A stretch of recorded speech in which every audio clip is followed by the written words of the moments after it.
જમાવટને 4 વર્ષ થઈ છે, એટલે મેં વિચાર્યું કે આજે જ્યાં તમે લોકો રોજ દેવાંશીને જોતા હો છો એ ફ્રેમમાં બેસું. હિંમત ના ચાલી તો પાયલને સાથે બેસાડી મેં પણ હિંમત કરીને બેઠા. એવું વિચાર્યું કે 4 વર્ષ થાય તો સૌથી વધારે વાત દેવાંશીની જ થવી જોઈએ. શરૂઆત દેવાંશીથી જ કરીએ. કેવું રહ્યું તમારું 4 વર્ષ? બહુ સરસ રહ્યા. યાત્રા છે એક શરૂ કરી હતી ત્યારે એ પણ નહોતી ખબર કે આગલું પગલું કયું હશે. પણ કદાચ તું મને જે રીતે વર્ષોથી ઓળખે છે એ રીતે કે હું બહુ દૂરનું, એટલે આમ વિચારી શકું, આમ મારી પાસે એક વિઝન હોય, પ્લાનિંગ હોય, બધું જ હોય, પણ છતાંય હું એવું માનું કે મનુષ્ય યત્ન ને ઈશ્વર કૃપા. માણસ મહેનત કરતો જાય ને ઈશ્વરની કૃપા એની સાથે ભળે અને એ બધા સંયોગો રચાય તો બધું થઈ જતું હોય છે. પેલું જે બધું આપણે હું આ બધામાં મારી બહુ માન્યતાઓ છે અને મારી શ્રદ્ધા છે એમાં, એટલે હું એવું માનું છું કે આપણે સરસ રીતે આપણું કામ છે કે આપણે કામ કરતા જાઓ, સતત કામ કરતા જાઓ, થાક્યા વગર કામ કરતા જાઓ, નિરાશ થયા વગર કામ કરતા જાઓ. તમે એક પ્રોજેક્શન રાખો, તમે વિચારો કે તમે આવું કશું કરવા માંગો છો અને બસ પછી કરો. આપણે અટવાઈ ક્યાં જઈએ કે આપણે જે ધરી લઈએ છીએ ને કે આટલે પહોંચવું છે, આટલે પહોંચવું છે. મને એવું લાગે છે કે આપણી અંદરની સંભાવનાઓ અને ક્ષમતાઓને ઘણીવાર આપણે નથી ઓળખતા અને એટલે આપણે બહુ નાના નાના સપના જોતા હોઈએ છીએ. વેન આઈ લુક બેક, મોટા ભાગે કામ શું હોય, કોઈ જગ્યાએ 4 વર્ષની વાત કરીએ એટલે તમારે પાછળ જોવાનું હોય કે ક્યાંથી ક્યાં આવ્યા. તો વેન આઈ લુક બેક તો મારી પાસે યાદ કરવા માટે બહુ બધું છે. અને આ જે સો કોલ્ડ બધું સ્ટ્રગલ કે શેમાંથી બહાર આવે બધાની વાત કરતા હોઈએ આપણે. જેટલી વાર મારે સંકેતને હંમેશા આવું થાય કે અમે જ્યારે ગામડે જઈએ કે સાથે 3-4 કલાક હોઈએ, અમે નોર્મલી વાત જ નથી કરી શકતા આખો દિવસ, કે કેમ કે ઓફિસમાં સાથે, ઘરે સાથે, આની આ જ વાતો. જો અમે વાત કરતા હોઈએ તો એ ગાડીમાં વાત કરીએ અને ગાડીમાં જ ઝઘડીએ, ગાડીમાં જ રડીએ, ગાડીમાં જ વાતો કરીએ. તો એ યાત્રા દરમિયાન હંમેશા અમે આ વાતો કે આ સંવાદો વારંવાર કર્યા છે. વારંવાર અમે આ કહ્યું છે ને કે પાછળ ફરીને જોઈએ તો મને એવું નથી લાગતું કે પહેલા ધોરણમાં ભણતી દેવાંશીની આંખોમાં એ સપનું એ હતું કે એ જર્નલિસ્ટ બનશે. કોલેજમાં આવી ત્યાં સુધી તો ખબર એ નહોતી કે માસ કોમ કે જર્નલિઝમ એવું કશું થઈ શકે છે. બસ એટલી ખબર હતી કે હું કંઈક કરી શકીશ, અને એટલે કરી શકીશ એમ કે હું માનું છું ઈશ્વર કૃપામાં અને એની સાથે મહેનતમાં. વગર મહેનતે ખાલી ઈશ્વર કૃપા કે નિયતિ પર ઢોળીએ તો એ તમારી બાનેબાજી છે. પણ તમે જો સાક્ષી ભાવે કામ કરી શકો, સાક્ષી ભાવનો મતલબ છે કે હું જ બધું આ કરું છું એવું માન્યા વગર તમે જો કરી શકો અને જે પણ થઈ રહ્યું છે એની કૃપાથી થઈ રહ્યું છે એટલી શરણાગતિ તમે રાખી શકો, પ્રપત્તિ રાખી શકો, તો થઈ જતું હોય છે. તો યસ, આ 4 વર્ષ એ પ્રપત્તિનું પરિણામ છે, એ શરણાગતિનું પરિણામ છે. અને આ 4 વર્ષ મેં જેમ ખાલી ઈશ્વર પર કેવી રીતે નથી છોડ્યું, મેં જમાવટ છે ને એની જે સક્સેસ સ્ટોરી છે ને એ મારી સક્સેસ સ્ટોરી નથી ખાલી. Van we started Jamawat, we were the first one. જમાવટને એ ક્રેડિટ કોઈ આપે કે ના આપે, હું લઉં છું જાતે, કે જમાવટ ઇઝ ધ પ્લેટફોર્મ કે જેણે ક્રાંતિ કરી ગુજરાતમાં, અને ક્રાંતિ શબ્દને સાર્થક કર્યો. આજે દર મહિને એક યુટ્યુબ ચેનલ નવી શરૂ થઈ રહી છે.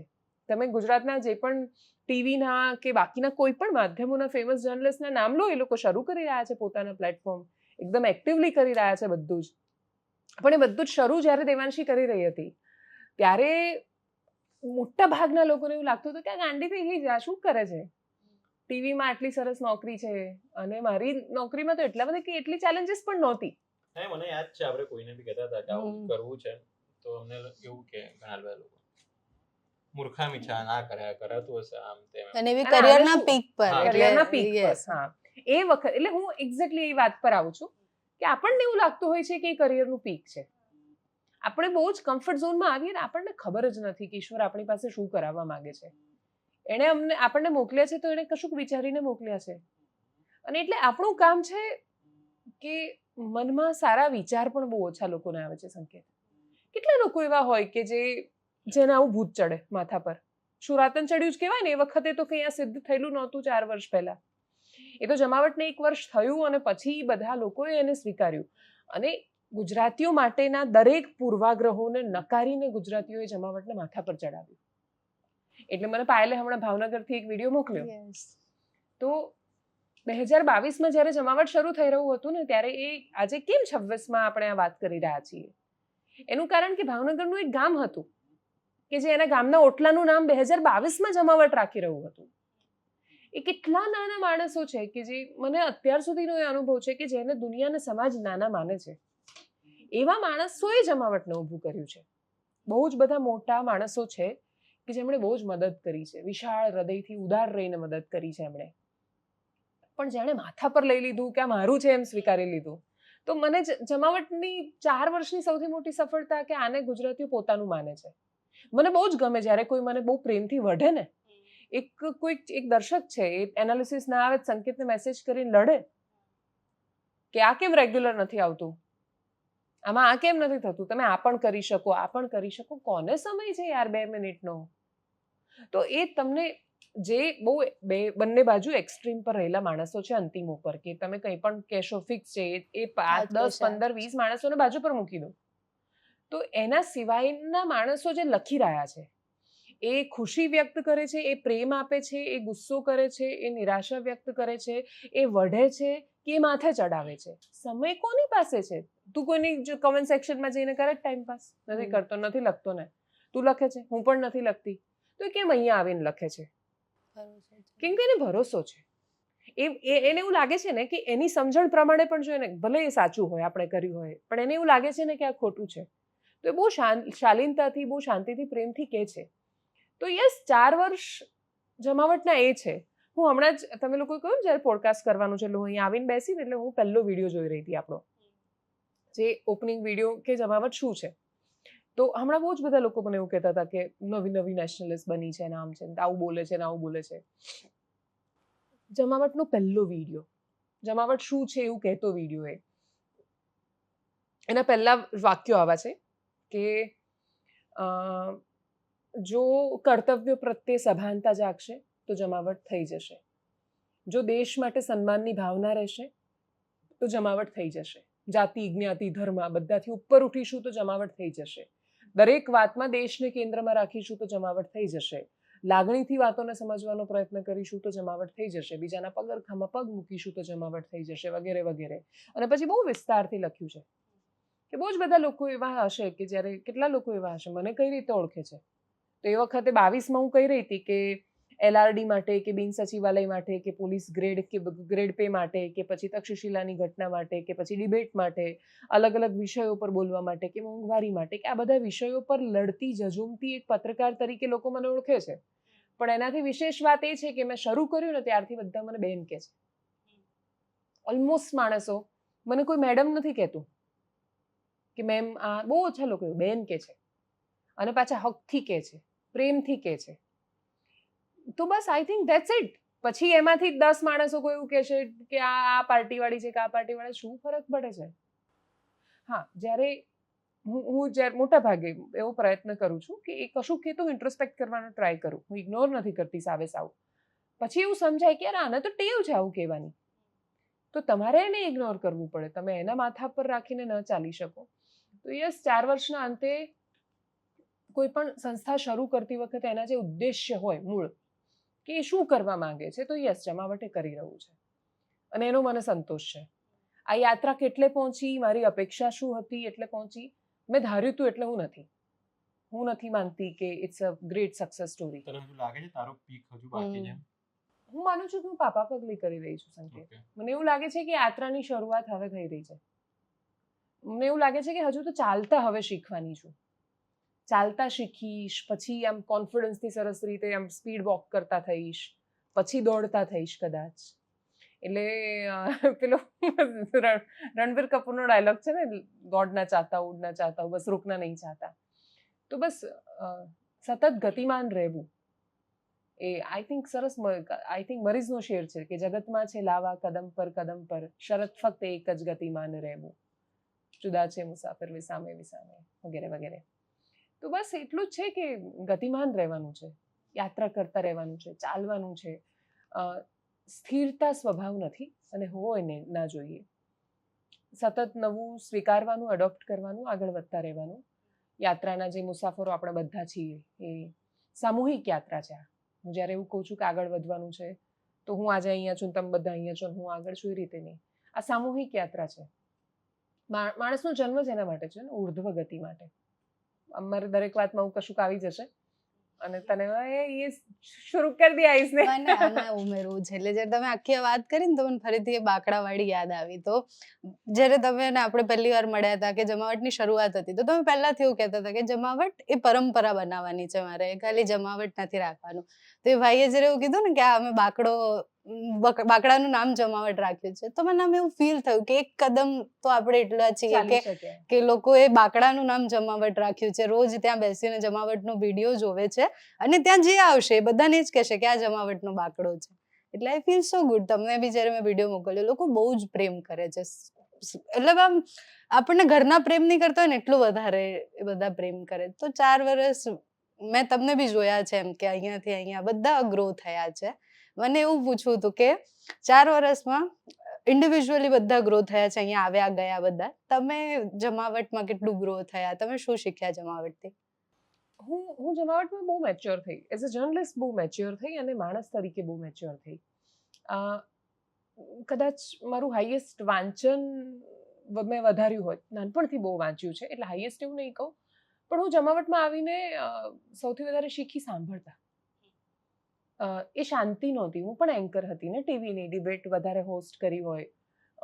તમને ખબર જ છે કે મને એવી પેલી માન્યતા છે ને કે ભાઈ કોઈ 3 મિનિટ બોલશે તો નહીં સાંભળે એટલે કટ કરો, વાત પૂરી નહીં થઈ હોય તો એ નેક્સ્ટ પર લઈ જાઓ. નહીં એ દોનો કો લડાવો અંદર અંદર.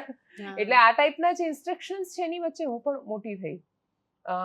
ટીઆરપી, કેયોસ, બૂમો, એ બધા માહોલમાંથી હું પસાર થઈ છું. એટલે જ્યારે બધા લોકો ટીવીને જજ કરે, હું ટીવીમાં મેં કામ કર્યું છે, મને ખબર છે ટીવીમાં કેવી રીતે કામ થાય છે, મને ખબર છે કાનમાં પહેરેલા ઇયરપીસમાં શું ઇન્સ્ટ્રક્શન આવે છે, મને ખબર છે કે કોઈ સમાચાર કેમ ચાલે છે ને એ સમાચાર સાંજ પડતા સુધીમાં કેમ ગાયબ થઈ જાય છે, બધી જ ખબર છે. અને એ બધાનો હું હિસ્સો રહી છું એ વખતે. એટલે એવું નથી કે એ કશું જ ખબર નથી. ટીવી માટે જે વાતો થાય છે કે વાતો નથી, એ કોઈ વાર્તાઓ કે કાલ્પનિક વાતો નથી, એમાંથી ઘણી ખરી વાસ્તવિકતાઓ છે અને એ બધાને ખબર છે એમાં કામ કરતા માણસોને. તો યસ, હું એ વાતાવરણમાં હતી. એટલે જમાવટે મને શાંતિથી સાંભળતા શીખવ્યું, જમાવટે બીજાના ઓપિનિયનનું સન્માન કરતા શીખવ્યું, જમાવટે મને વધારે હમ્બલ બનાવી, જમાવટે માણસો ઓળખાવ્યા. સૌથી મોટી મારી સફળતા કે તમે જે માણસોને ભગવાન માનો છો ને, હું બહુ એક શેર હું બહુ જ કહેતી પણ જીવનમાં લાગુ નહોતો કર્યો. એ હતો કે જે તને બહુ જ ગમે એની નજદીક ના જઈશ, સંભવ છે તારે તારી માન્યતાઓ બદલવી પડે. તો જેનું જે કામ ગમે છે ને એને કામ પૂરતા સીમિત રાખો, એની બહુ નજીક ના જાઓ. તમારું થશે જ, ભ્રમ તૂટશે તમારો. જમાવટે મને જે સૌથી વધારે શીખવ્યું એમાં આજે એ બધાથી ઉપર મને એવું લાગે છે કે એઝ અ જર્નલિસ્ટ મને સૌથી મોટું જ્ઞાન એ થયું કે હું જ્ઞાની નથી. મને સૌથી વધારે એ સમજાયું કે યાર કેટલી મોટી છે દુનિયા, બહુ જ નાની દુનિયાના નાનકડા અંશમાં આટલો નાનો ટુકડો ને 4 લાઈન વાંચીને જો કોઈ પત્રકારને એવું લાગતું હોય કે મહાન થઈ ગયો, નથી મહાન આપણે, નથી જ. પેલા ગિરનાર પર કાકા મળ્યા હતા ને, ઉપર એકદમ હું ટોચ પર ગઈ અને કાકા મળ્યા, એમની પાસે જે વાતો છે.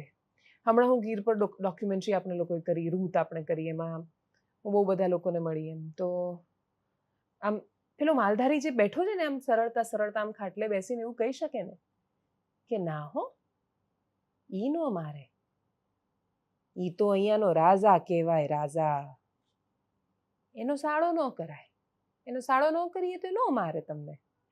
આ એક કેટલી સરળ વાત છે. તમે એના પર લાંબા થીસીસ લખશો, એની બહુ સાદી વાત છે, એને સાળો ન કરો તે ના મારે. એ જનાવર છે પણ એ તો અહીંયાનો રાજા છે બેન, એને ખાવા જોઈએ ને. આવી સાદી વાતો જે માણસો કરી શકે છે, એની પાસે ભાષાની બહુ અદ્ભુત શૈલી નથી, પણ એની અંદર જે જ્ઞાન છે એ બધા પેલા જે સો કોલ્ડ જ્ઞાનના અહંકાર લઈને બેઠેલા માણસો છે. તો મને માણસ વાંચતા શીખવાડ્યું જમાવટે. હું એમની આંખોમાં જ, મને સૌથી વધારે એ ગમે. મને એવું કહે ને કે તારી અંદર તને સૌથી વધારે શું ગમે, તો મને એ બહુ ગમે કે મારી પાસે એ આંખો, એ હૃદય ને એ ભાવ છે, એ ખભો છે કે જેના પર કોઈ પણ માથું મૂકીને સરળતાથી રડી શકે છે. કોઈ પણ વ્યક્તિ મારી સાથે જો વાત કરતું હોય ને એના મનમાં જો પીડા છે ને તો એ રડશે. અને હું ગમે તેટલો સંયમ રાખવાનો પ્રયત્ન કરીશ પણ એની આંખમાં હું આંસુ જોઈશ ને તો મારી આંખમાં પાણી આવી જશે. કેમ કે મને ખબર છે કે મને એટલે તમે નથી રડતા, તું કોઈની પણ આગળ રડે નથી રડતી, તો કોઈ નથી રડતું કોઈની પણ આગળ, તો એ શું કામ મારી સામે રડે છે? કેમ કે એને આંખોમાં એ વર્તાય છે આ સાંભળવા આવી છે, મને સાંભળશે. અને મોટાભાગના લોકોને ખબર છે કે મારાથી કોઈ ફરક નથી પડવાનો, પણ તોય એ લોકો પ્રયત્ન કરે છે. બીજું મને જે જમાવટ થકી અથવા એના થકી શીખવા મળ્યું એનાથી એ કે મીડિયાની દુનિયા સિવાય કે પોલિટિક્સ એ બાકીની બધી દુનિયા, તમે જેને બહુ જ નજીકના કે બહુ ગમતા માણસો માનતા હોવ, અથવા તમને એવું હોય તમે જ્યારે એક સમય આમ એન્કર હો તમારી સાથે બધા રહેતા હોય મિત્રો હાથે, આખી દુનિયા એવું ઈચ્છે છે કે તમે આગળ વધો પણ એનાથી વધારે નહીં, એ શરત. એટલે એ જ્યારે તમને એવું કહેતા હોય ને કે દેવાંશી ગ્રો કર, તો પાછળ પેલી ફૂંદડી હોય છે star, terms and conditions apply, મારાથી વધારે નહીં વધતી, નહીં તો હું તારું કેરેક્ટર એસેસિનેશન કરી નાખીશ, હું તારા વિશે અપશબ્દો બોલીશ, હું ખરાબ બોલીશ વગેરે વગેરે. તો એ ખાલી માન્યતાઓ નથી, આ સાચું જ છે, આવું કરે જ છે બહુ જ બધા માણસો. બહુ જ ઓછા લોકો એવા છે કે જે તમને છાયા આપીને ઉછેરવાનો પ્રયત્ન કરે છે અને પછી એની છાયામાં તમને ઢાંકી નથી દેવા માંગતા. એ તમે ઉછરી જાઓ, તમે થોડા મોટા થઈ જાઓ એટલે દૂર જતા રહે, કેમ કે એને ખબર છે કે હવે એને વિસ્તરવા માટે આકાશ જોઈશ આખું. તો એટલા ઓછા હોય છે પણ પૂરતા હોય છે, તો બધાને પોતાનું મળી જતું હોય છે. હું જ બોલ્યા કરું છું ને, ભૂલી ગઈ પછી મોડકા ચલાવવા. ક્વેશ્ચન, ના ના ના ના, નેક્સ્ટ ક્વેશ્ચન. સંકેત, ઉડતા તીર લેવાનો કેમ શોખ છે? વિવાદો વાળા વિષય, મતલબ જેનાથી બધા લોકો બચે, મીડિયા બી એ લોકોને ટીઆરપી જોઈએ પણ આવામાં નહીં, એમ કે જેમાં આપણા પર સવાલ ઉઠે કામ આપણે નહીં કરવાનું. તારું ઊંધું છે કે મેં થોડા દિવસ પહેલા રિઝર્વેશન પર ડિબેટ કરી, તને ખબર છે આ વિષય બહુ જ ગંભીર છે, મેં ના બી પાડી દેવાની, આમાં નથી પડવા જેવું, એટલે પહેલા થશે. તું કેમ ઉડતા તીર લે એમ કે ના પહેલા આપણે શરૂઆત કરી દઈએ આના પર? ના, મને એવું લાગે છે કે રિઝર્વેશન પર મારો કરવાનો ઉદ્દેશ્ય શું કામ હતો ને હું ઉડતા તીર શું કામ લઉં છું એને બધું જ મને ખબર જ છે. મેં એનું ઓપનિંગ જ એનાથી કર્યું છે કે મને ખબર જ છે હું સળગતું હાથમાં લઈ રહી છું. સંકેત, રિઝર્વેશનને જોવાનો બહુ જ બાયસ દ્રષ્ટિકોણ છે મોટા ભાગના લોકોનો, અને હું એવું નથી કહેતી કે મારો બહુ જ પ્યોર છે. મારી સમજણ પ્રમાણે મને એવું લાગે છે કે પ્યોર છે, અને જ્યારે કોઈ મને આવીને એવું સમજાવશે કે તારી આ સમજણ ખોટી છે તો હું સ્વીકારી લઈશ, એમાં બહુ પેલું એ નથી. પણ કોઈ આવીને બહુ જ મોટા ભાગે મને મહદઅંશે કન્વિન્સ નથી કરી શક્યું કે તું બાયસ છે. એટલે મને એવું લાગે છે કે મારી સમજણ પ્રમાણે મારો દ્રષ્ટિકોણ એને જોવાનો બહુ પ્યોર છે. મેં એમાં બે શબ્દો વાપર્યા હતા, એક વ્યક્તિ તરીકે અને એક સમુદાયની રીતે. જનરલ કેટેગરીના કોઈ પણ માણસોને તમે મળશો ને ત્યારે બહુ જ વ્યક્તિગત સ્ટોરીઝ કહેશે તમને, એમ કે આનો છોકરો છે એના આટલા ટકા આવ્યા હતા, નાનું આ થયું ના થયું વગેરે વગેરે. અને તમે જ્યારે SC ST માંથી કોઈને મળશો, હું આમાંથી મોટા ભાગે મહદઅંશે ઓબીસીને અત્યારે બાકાત રાખું છું, SC ST અને જનરલની વાત કરું છું. SC ST ને મળીશું ને તો એનું કારણ ઓબીસીની જે રિઝર્વેશન છે એ અપમાનોના આધારે મળેલું રિઝર્વેશન નથી, એ અલગ છે વિષયો, એમાં સામાજિક અને આર્થિક રીતે પછાત વર્ગ છે. આ SC ST કમ્યુનિટીને અલગ કારણ પર મળેલું રિઝર્વેશન છે. તો એમની સાથે તમે જ્યારે પણ વાત કરશો ને એટલે તમને 500 વર્ષ પહેલા લઈ જશે કે તમે 500 વર્ષ આ કર્યું. બંનેની પાસે, અથવા 1000 વર્ષ, બંનેની પાસે એક સેમ પ્રકારની આર્ગ્યુમેન્ટ છે. તો મારો પ્રયત્ન એવો હતો કે શું કામ બધા સાથે બેસીને આ ચર્ચા ન કરી શકે. ચર્ચા કરવામાં અગેન પ્રોબ્લેમ જ એ થઈ, મને એવું લાગે છે કે હું ફેલ થઈ એ ચર્ચાને બહુ સારી રીતે પહોંચાડવામાં પ્રયત્ન કર્યો તો પણ. એનું કારણ હું છે ને નીચે આમ બધાની કમેન્ટ્સ વાંચી રહી હતી, તો કે આમાંથી કેટલા SC ST OBC છે. બિલીવ મી સંકેત, મને આવેલા છોકરાઓમાંથી એક મારી બાજુમાં બેઠો તો એ છોકરાનું નામ બોલ્યો એટલે ખબર છે કે એ મુસ્લિમ હતો, એના સિવાય એક પણ છોકરાની કાસ્ટ ખબર જ નથી, કોઈની કાસ્ટ નથી ખબર મને. એટલે મેં જ્યારે સ્પીપામાં ફોન કર્યો ને, અથવા જ્યારે પણ કોઈની જેની સાથે સંપર્ક કર્યો ને, ત્યારે મેં એવું કહ્યું કે મને 50% એવા છોકરા જોઈએ છે કે જે રિઝર્વેશનની ફેવરમાં બોલતા હોય અને જેને એવું લાગતું હોય કે રિઝર્વેશનના સ્વરૂપ પર વિચાર કરવાની જરૂર છે. એન્ટી રિઝર્વેશન તો કોઈ જોઈતું જ નથી, કેમ કે ચર્ચાની એકદમ શરૂઆતમાં મેં એવું કહ્યું કે રિઝર્વેશન હોવું જોઈએ કે ના હોવું જોઈએ સવાલ જ નથી, તમારી પાસે રસ્તો જ નથી બીજો. એટલે આની ચર્ચા છે ને બહુ વ્યક્તિ અને સમુદાયની બંને વચ્ચેની આર્ગ્યુમેન્ટ્સ કંઈક આવશે એવી મને અપેક્ષા હતી, એ ન આવી. આ સળગતું લેવાની ટેવ નથી મને, પણ આ વિષયો એવા છે ને કે જેને બધા પોલિટિકલ ડિબેટ કરવાની હશે ને તો બધા કરશે, પણ સ્ટેન્ડ લઈને બંનેને એક પણ ખુશ નથી ને ચર્ચાથી તો અંતે જનરલ વાળાને એવું લાગ્યું કે ના તમે રિઝર્વેશનની ફેવર કરો. તે રિબેટ કર્યા પછી કોઈ માણસ ખુશ નથી, મતલબ વ્યુઅર્સ બી એ પણ ખુશ નથી. હા, તો તને એવું ના લાગે કે આમાં નુકસાન તારું છે? છે ને, મારું જ નુકસાન છે ને. ઓબ્વિયસલી મેં આજે જોઈ ઘણી બધી પોસ્ટ, કોઈ બંને બાજુની એવી પોસ્ટ જોઈ. એ કહે છે કે આ કઈ જોશી છે, ચેક કરાવો, એવું કોઈ લખેલું છે કે એમને એવું લાગે છે કે આ બ્રાહ્મણ નથી, ચેક કરાવો. આ પેલા કે બહુ જ બધા એસસી છે ને એ જોશી સરને વાપરતા છે ને, આ એ છે ને એટલે રિઝર્વેશનની ફેવર કરે છે. એક પોસ્ટ એવી જોઈ દરેક એસસી એસટી ઓબીસી આને અનફોલો કરવાની શરૂઆત કરવી જોઈએ. પણ સંકેત પોલિટિશિયન બી તો આ જ કરે છે ને. એ કેમ નથી બોલતા? બધા કે ડોબા થોડા છે?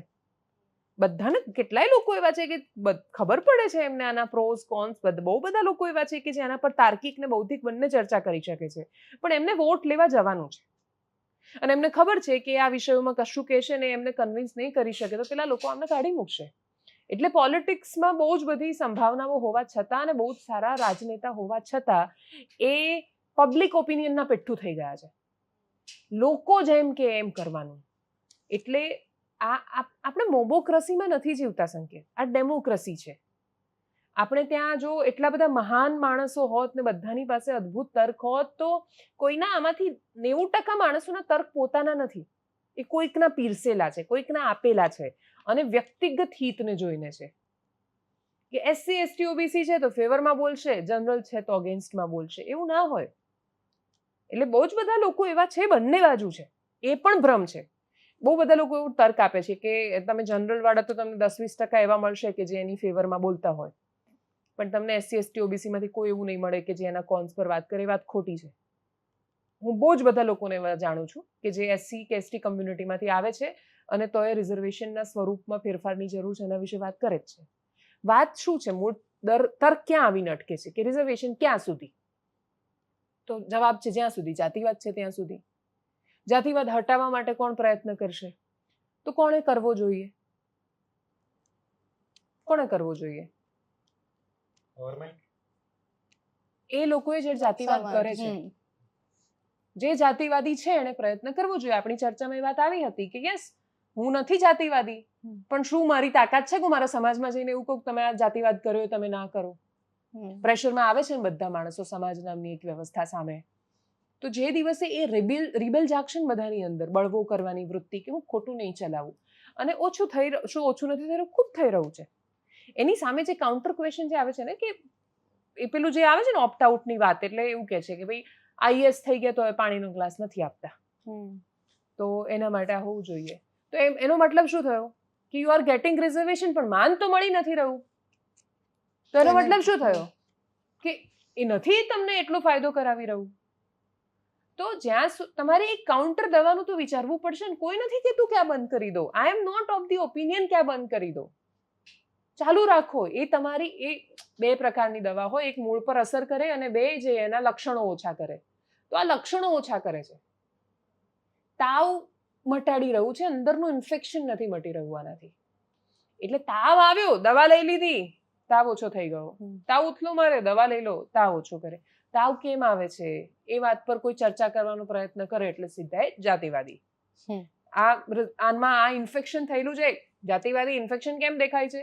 તો yes, there is a problem. મારા મતે, મારી સમજણ પ્રમાણે મને એવું લાગે છે કે બે બાજુની ચર્ચા થવી જ જોઈએ. એક જનરલ કાસ્ટ વાળાને એ વાતનો જવાબ આપવો પડશે. 2% સરકારી નોકરી છે સંકેત. 100% લઈ લેશે ને એસસી એસટી ઓબીસી તો 98% સેક્ટરમાં તો એક જ વર્ગનો દબદબો છે.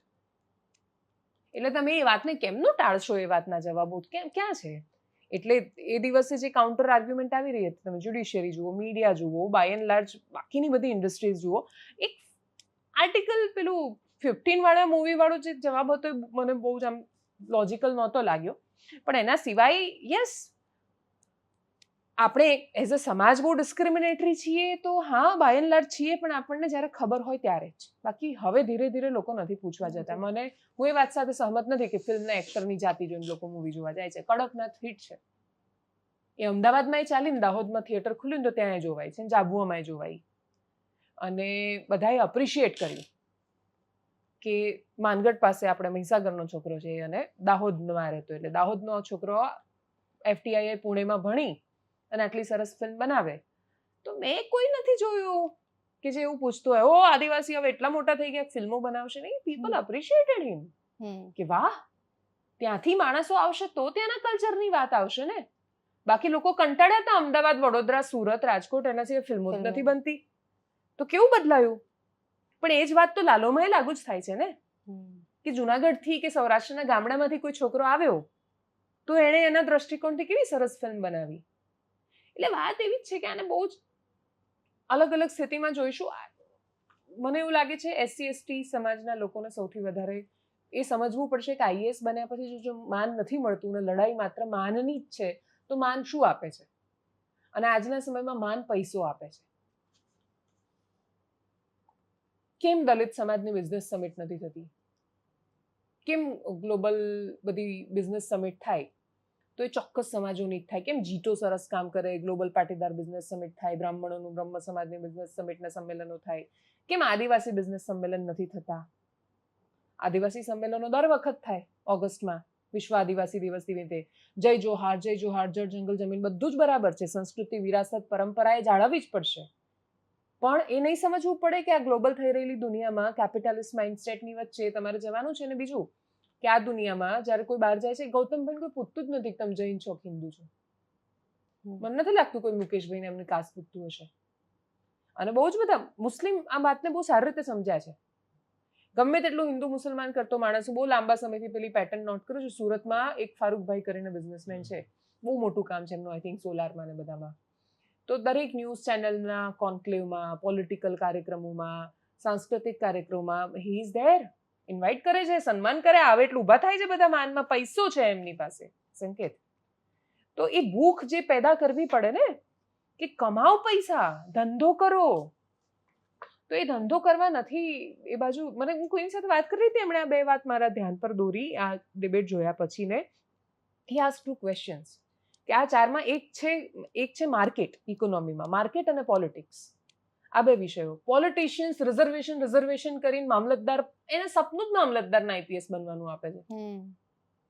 હવે રિલાયન્સ ને ટાટાની પોતાની એડમિનિસ્ટ્રેટિવ એક્ઝામ છે, એટલે એ કેટલાય કલેક્ટરોને નોકરીએ રાખે છે. તો સપના તો એ રોપવા પડશે ને. કેવી રીતે રોપાશે? તો કે નાનપણથી એને તક આપવાની જે વાત છે. નોબડી ઇઝ સેઇંગ રિઝર્વેશન બંધ કરી દો. ગંભીરતાથી વિચારો કે રિઝર્વેશને તમને 2% નોકરીમાં સીમિત કરી દીધા છે.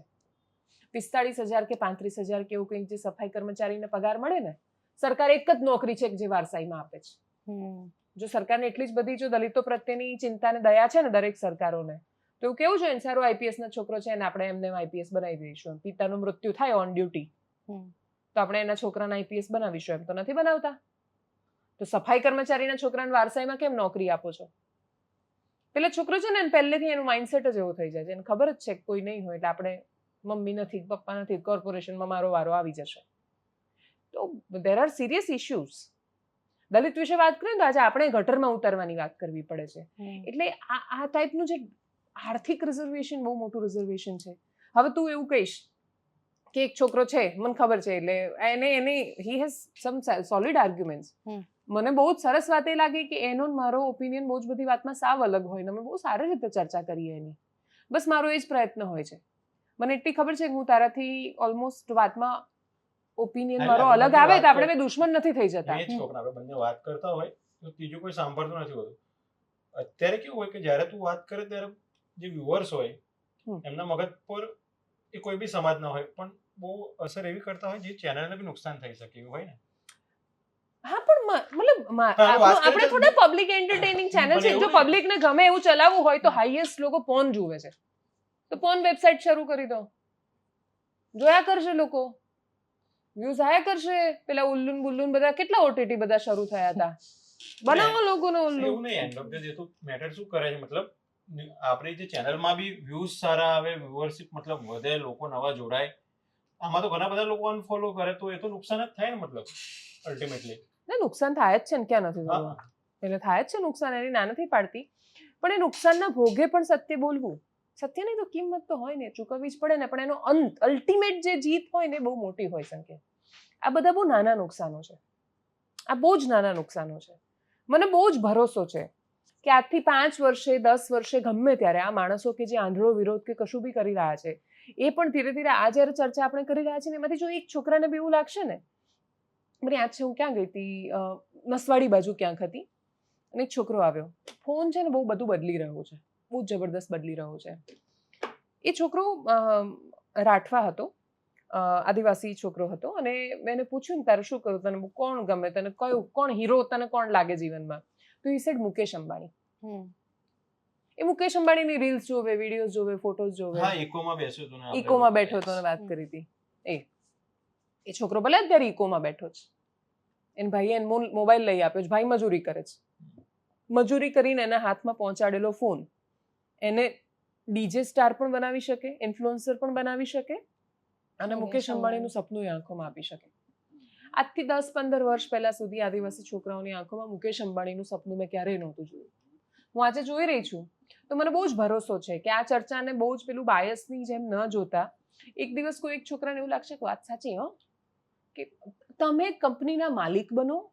અને બીજું, હવે સોશિયલ મીડિયાએ આપી છે ને એ ફ્રીડમ બધાને બધું કરવાની. ઇટ્સ ઓલ અબાઉટ કે જે એને લીડ કરે છે, જે માણસો ઇન્ફ્લુઅન્સ કરી રહ્યા છે સમાજોને, એ એને કઈ બાજુ લઈ જાય છે. તાર સાથે ખોટું થયું જો, પેલો આવ્યો જો આ જ છે, એને પપ્પા 500 વર્ષ પહેલા તાર સાથે આ કરી ગયા હતા, પેલા તો ખબર એ નથી એને દાદા શું કરતા, એને પૂછો 7 પેઢીના નામ, તું બોલ 7 પેઢીના નામ, મને ખબર છે. પણ મને નથી ખબર મારી આગલી જે 7મી પેઢી હતી, એટલે મારો જે પૂર્વજ હતો એ શું કરી રહ્યો હતો મને નથી ખબર. એકદમ મારા પૂર્વજો છે એ તો બહુ સારા હતા, એ ભેદ નહોતા કરતા, એટલી મને બહુ સ્પષ્ટતા સાથે ખબર છે. એ પોલિટિકલ નેરેટિવમાં તમે દરેક ભૂતકાળને ખરાબ ચિતરીને, દરેક વાતોને ખરાબ બતાવીને તમે શું સિદ્ધ કરી લેશો? અન્યાય કર્યો, હા અન્યાય થયો, ઓકે ઠીક છે, હવે શું તમારે ન્યાય જોઈએ છે કે બદલો જોઈએ છે? ડિસાઈડ. હું બદલાને ન્યાય નથી માનતી, અને એ 7 પેઢી પહેલા થયેલા અન્યાયની સામે 7મી પેઢી સાથે ન્યાય લેવો એ ન્યાય નથી જ. મારા 7 પેઢી પહેલાના દાદાએ જે પણ કર્યું હોય એનો બદલો મારી સાથે ના હોય, મારી એટલી સાદી સમજ છે. હું મેવાડા બ્રાહ્મણ છું સંકેત. મેવાડમાં આ સ્ટોરી એવી છે એની કે મેવાડમાં પેલો બાદશાહ આવ્યો અને બધું ધર્મ પરિવર્તન ઔરંગઝેબ બધું કરાવતો હતો, ને વખતે મારા બાપ દાદા તલવાર લઈને સરસ લડ્યા એકલિંગજી દાદાની રક્ષા કરવા મેવાડમાં, અને ખૂબ રક્ષા કરવા માટે છેલ્લી ઘડી સુધી એમણે જીવ આપ્યો, રક્ષા કરી, અને પછી છેલ્લે બાકીના બધા લોકોને એવું લાગ્યું કે હવે અહીંયાથી છૂટા પડીને ભાગવું પડશે, તો એ બધા ભાગ્યા અલગ અલગ જગ્યાએ. તો એમાંથી આવ્યા બધા અલગ અલગ હિસ્સાઓમાં જઈને રહ્યા. તો હું એ મેવાડા બ્રાહ્મણ છું. હું હવે 7 પેઢી પહેલાના ઔરંગઝેબના સૈનિકોને શોધીને એના છોકરાને મારવા જાઉં અત્યારે, કે મારા બાપાને તારા બાપાએ ભગાડ્યા હતા?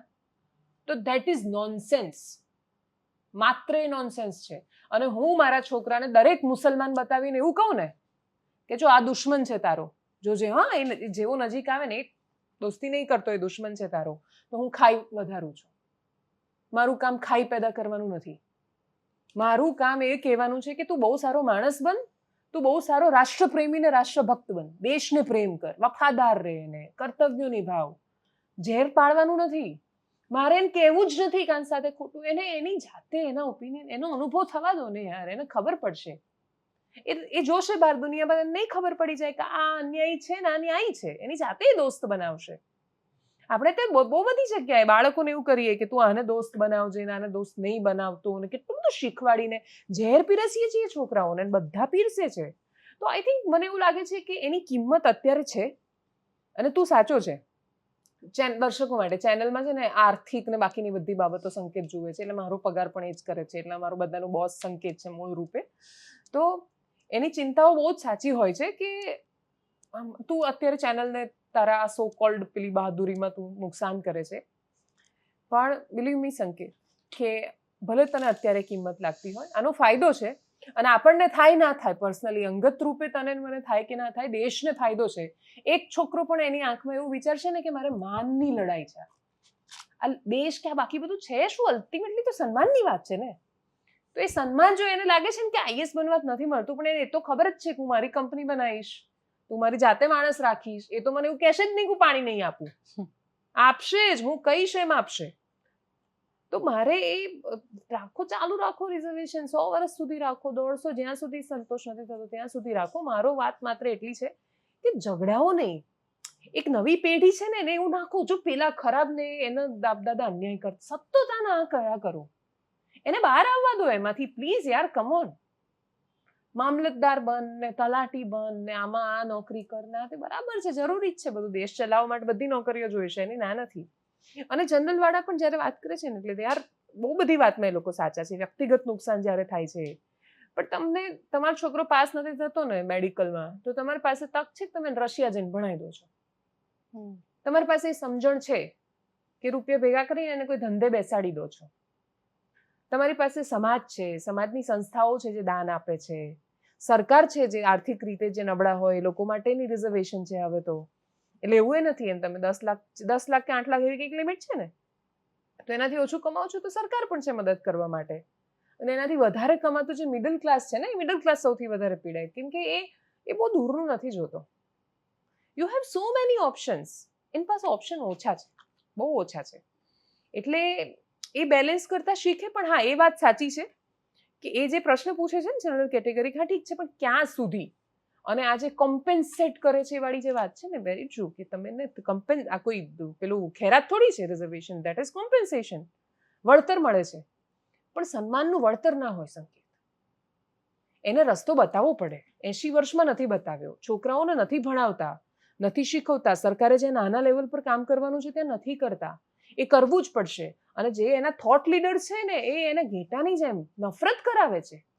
કોઈ પણ એક પણ વ્યક્તિ જો એના વ્યક્તિગત અનુભવના આધાર પર એના છોકરાને એડમિશન નથી મળ્યું અને અનામતનો વિરોધી છે તે તો રહેશે ને. એ કેમ કરે? એ કેમ સમાજનું, સમુદાયનું 500 વર્ષનું વિચારે? તમે તમારા જ છોકરાનું વિચારી રહ્યા છો ને, તો એ તો વિચારશે ને એના છોકરાનું. તો એ જો એના સામે કશું બોલે છે કે વિરોધ કે એનો અલગ ઓપિનિયન વ્યક્ત કરે છે તો એના પર તૂટી ના પડવાનું હોય, એટલો સ્વીકાર ભાવ રાખવાનો હોય. આટલી જ વાત છે. હા ઠીક છે, નુકસાન કરું છું, એટલે આમાં નુકસાન જે વ્યુઅર્સ માટે કન્વિન્સ નુકસાન કરું છું. સોરી કે એમને આપણે વફાદાર રહેવાનું, વ્યુઅર્સ ના આપણે.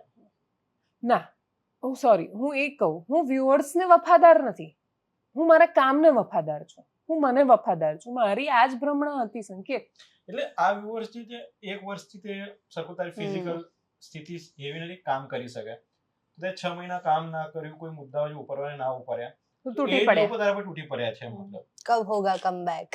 અને એવું નહીં કમ મતલબ એવા એલિગેશન્સ લગાવે લોકો કે એમને કઈ ખબર જ નથી સ્થિતિ શું છે. જે તમે હાર્ડકોર તમારા ફેન હોય, મતલબ જોતા હોય તો બી તમે મુદ્દો ના જોવું તો પડે ને કઈ સ્થિતિમાં છે, ઉપાડી શકે છે કે શું હાલત હશે. અને એ લોકો તમારા પર આવા આક્ષેપ કે જે કઈ એલિગેશન કરે તો એવું ના લાગે કે મતલબ કે આમના માટે લડતા હતા અને હવે આજ મેં આટલી બધી મહેનત કરી, બધા મુદ્દા ઉપાડ્યા, હવે મારી સ્થિતિ એવી નથી, તો આ લોકો તો આવા સવાલ કરે છે તો આ તો ખોટું જ છે ને વસ્તુ. ના, ખોટું છે, ડેફિનેટલી ખોટું છે. મને સૌથી મેં છે ને મને પણ એવો ભ્રમ હતો અને દરેક જર્નલિઝમ કોલેજમાં મને એવું લાગે છે આ શીખવવું જોઈએ. અને એ શીખવવું જોઈએ કે તમે સમાજ માટે કામ નથી કરતા, સોરી, તમે ભ્રમ કાઢી નાખો. બધાને છે ને, આપણને બધાને તૈયાર એ રીતે કરે છે કે તમારે સમાજ માટે કામ કરવાનું છે આગળ જઈને. પછી તમને ખબર પડે કે સમાજ તો ખતરનાક છે. આપણને એવું લાગે કે હું ખરેખર જ્યારે મેં જર્નલિઝમ શરૂ કર્યું, હા, જો મને જમાવટથી શું સમજણ આવી, તો મને એ સમજણ આવી કે નેતા કે અધિકારી કે બધા ખરાબ નથી હોતા, એમાં ભાગ છે, બધા આપણા જેવા જ છે, જેવા આપણે એવા એ બહુ જ નોર્મલ માણસો છે. અને એ બધાના પ્રોઝ એન્ડ કોન્સ છે. દરેક માણસ છે ને ગુણદોષથી ભરેલો હોય, એ એના ગુણો પર કામ કરે તો એના ગુણ નિખરે, અને સતત નેગેટિવ ને બધું વિચાર્યા કરે. એટલે શ્રીમદ ભગવદ્ ગીતાનો 16મો અધ્યાય છે દૈવાસુર સંપદ વિભાગ યોગ. એટલે એક જ માણસ છે ને એની અંદર તમે એના લક્ષણ વાંચવાના, દૈવીય પ્રકૃતિના માણસો, આસુરી વૃત્તિના માણસો. તો એ જ્યારે આપણે વાંચીએ ને એમાં ભયમ સત્વ શુદ્ધિ જ્ઞાન યોગ વ્યવસ્થિતિ દાનમ દમશ્ચ ધર્મશ્ચ સ્વાધ્યાય સપાર્જમ વગેરે વગેરે, તો એમાં હા એટલે હું એટલા પેલા નથી જતી, પણ ઇન શોર્ટ મારી અંદર જ દૈવી વૃત્તિ છે, પ્રકૃતિ છે, ને મારી અંદર જ આસુરી પ્રકૃતિની વૃત્તિ છે. હું શું વધારે નિખારવા માંગુ છું એના પર કામ કરીશ. તો એ પોલિટિશિયન્સમાં અલગ હોય, અધિકારીઓમાં અલગ હોય એવું નથી હોતું. સમાજમાં એનું છે અને સમાજમાં મોટે ભાગે આસુરી પ્રકૃતિ એની હાવી છે. એટલે greatest example of all time અને મારા જીવનનો સૌથી મોટો લેસન હું જેમ લઈશ અને એમાં પહેલી વાર મને એવું હું એટલો બધો ઈશ્વરનો આભાર માની રહી હતી એ સમય દરમિયાન કે હે ભગવાન, સારું છે કે પહેલેથી મારું આ ધર્મનું કે અધ્યાત્મનું કે પછી જીવનના દર્શનોનું વાંચન રહ્યું છે, તો જેથી હું ખાસી બહુ જ એટલે સંપૂર્ણ નહીં પણ ખાસી સ્થિત પ્રજ્ઞતા જાળવી શકી. BZ આપણે જ્યારે એ વિષય પર કામ કર્યું ને પછી મને તો ખબર જ હતી કે આમાં શું થાય. એટલે મેં કહું ભગવાન જે કરે ખરું. નોટિસ આવી ને બધું ચાલતું હતું સો ઓન ને બધું, ને પછી ગવર્મેન્ટે એક્શન લીધા અને બધું થયું. તો અચાનક જ ઓહો બેન તમે તો જોરદાર, ને બેન તમારા જેવું તો કોઈ જ નહીં, બેન તમે જ આ કર્યું ને બેન. એક ભાઈ હતા તો લલન ટોપથી ટીમ આવી ને તો હિંમતનગર ત્યાં ગઈને એક રિપોર્ટર સાથે વાત કરી તો એમણે ઇન્ટરવ્યૂ આપ્યો પાછો ચેનલમાં, મારા આટલા પૈસા ગયા, હું ફરિયાદ કરું છું વગેરે ને વગેરે ને બધું સો ઓન બધું સખત ચાલ્યું. અને હા મારા માટે તો એમ કે આ બેન તો સિંહણ છે ને આ બેન તો માતાજી જ છે ને આ બેન તો દેવી જ છે ને એટલું બધું બોલી નાખ્યું. અને ઈશ્વરની કૃપાથી મેં સાંજ પડે ભગવાનને પ્રાર્થના કરી કે ભગવાન, મેં આ કશું જ નથી કર્યું અને મેં મારો આવો કોઈ ઉદ્દેશ્ય નહોતો આ કશું કરવા, કંઈ વાહવાહિત લેવા થોડું કામ કર્યું હતું. મારી સામે આવ્યું, મારે કેવું જોઈએ એવું મને લાગ્યું, મેં કહ્યું વાત પૂરી, બસ દેટ્સ ઓલ. એટલે બહુ સ્થિર રહી શકી. આમ પેલી મદમાં હાથી ગાંડો થાય ને એમ ગાંડી નહોતી થઈ. જો ગાંડી થઈ હોત ને તો પડી જતી. એના થોડા દિવસ પછી tick tick tick some days later I don't know what happened. એ જ લોકો એમને કોઈ કે એવી લોલીપોપ પકડાઈ કે આવું બોલશો કે આવું કરશો તો તમને પૈસા પાછા મળશે. ભાબેનની ગાળો આપવા માંડે એ લોકો. સેમ માણસ. અરે એક માણસનો ઇન્ટરવ્યુ છે 10 દિવસ પહેલાનો. 10 દિવસ પછી મને કે એ બેન તો આમ કરે ને ફલાણું. એ ભાઈ સાંભળીને હું તો આમ અવાક રહી ગઈ. મને ફોન આવ્યો તો સામેથી, મારો નંબર નહોતો ને 10 જગ્યાએ ફોન કરીને શોધીને ફોન કર્યો કે બેન બસ એકવાર વાત કરવી હતી તમારી સાથે ને આમ ને તેમ. એ માણસ બીજા કોઈને ત્યાં ચેનલ પર બેઠો છે અને મને ગાળો આપી રહ્યો છે. જો મેં એ માણસની પ્રશંસાને ગંભીરતાથી લઈને મદમાં હું ફરી હોત ને તો હું એવી પછડાતી ને કે કાં તો ઊભી જ ના થતી. એટલી ગાળો આપી છે એ જ માણસોએ. અને અગેન ઉનો રિવર્સ ફરીથી હવે એ જ માણસો પાછા ફોન કરી રહ્યા છે સતત, બેન અમને તો પૈસા જ ના મળ્યા, કશું કરો ને. મારો પ્રયત્ન હવે તો કોર્ટ કેસ છે, હું શું કરું. અગેન મેં કોઈ પર્સનલી 1 કે 2 કે 3 વ્યક્તિઓ માટેની થોડી સ્ટોરી કરેલી હતી. એટલે વાત એ જ છે કે મારી એ વખતે સમાજ માટેની જે માન્યતાઓ અને ભ્રમણાઓ, આપણે ત્યાં પ્રામાણિક માણસ એ નથી કે જેને ચાન્સ નથી મળ્યો. પ્રામાણિક માણસ એ જ છે કે એની સામે બધું જ છે ને તો એ પ્રામાણિક રહ્યો છે. મારી વ્યાખ્યા તો એ જ છે. તો જ્યારે તક મળી ત્યારે સમાજે શું કર્યું? જ્યારે સમાજને તક મળી ત્યારે સમાજ બહુ પ્રામાણિક રહેતો નથી. એણે એના મૂલ્યોની, એની વ્યવસ્થાઓની, એની માન્યતાઓની બધાની કિંમતો નક્કી કરી નાખી છે. તો હું એ સમાજ માટે કામ કરીશ તો હું નિરાશ થઈશ અને પછી અલ્ટિમેટલી હું શું વિચારીશ ખબર કે આખી દુનિયા કરે છે તો હું શું કામ આ લઈને ઠેકો લઈને બેઠી છું. તું જે મને કહે છે ને કે દર વખતે તે ઝંડો ઉપાડવાનું કેમ નક્કી કરી રાખ્યું છે, તું શું કામ આ કરે છે, તને શું, મને કંઈ જ નથી મળતું, એમાં નુકસાન જ મળે છે. પણ હું એમના માટે થોડી કામ કરું છું. હું વ્યુઅર્સ, હું તમને વફાદાર નથી, હું મારા કામને વફાદાર છું. એવા લોકોને વ્યુઅર્સ પોતાને વફાદાર નથી. હું ક્યાં વફાદારીની વાત કરું છું? જે નેતાઓની શું વાત કરો છો યાર, ગજબ વાત કરો છો. આ જે મારા અનુભવ, મને કોઈક નેતા એમણે નોટિસ આપી હોય કે કેસ કર્યો હોય કે ગમે તે ચાલતું હોય, એવું કહીને આ બેન સત્તા વિરોધી છે, આ બેન આવું કરે છે, એ પાર્ટી છોડી દે કાં તો એ બીજાની સામે બોલવા માંડે. એ વિપક્ષના નેતાઓ કે જે મારા પર એવો આરોપ લગાવતા હોય, બેન તમે ભાજપનું જ ખેંચો છો ને અમારું નથી ચલાવતા ને અમને નથી બોલતા, એ ભાજપમાં જઈને ચૂંટણી લડીને જીતી જાય.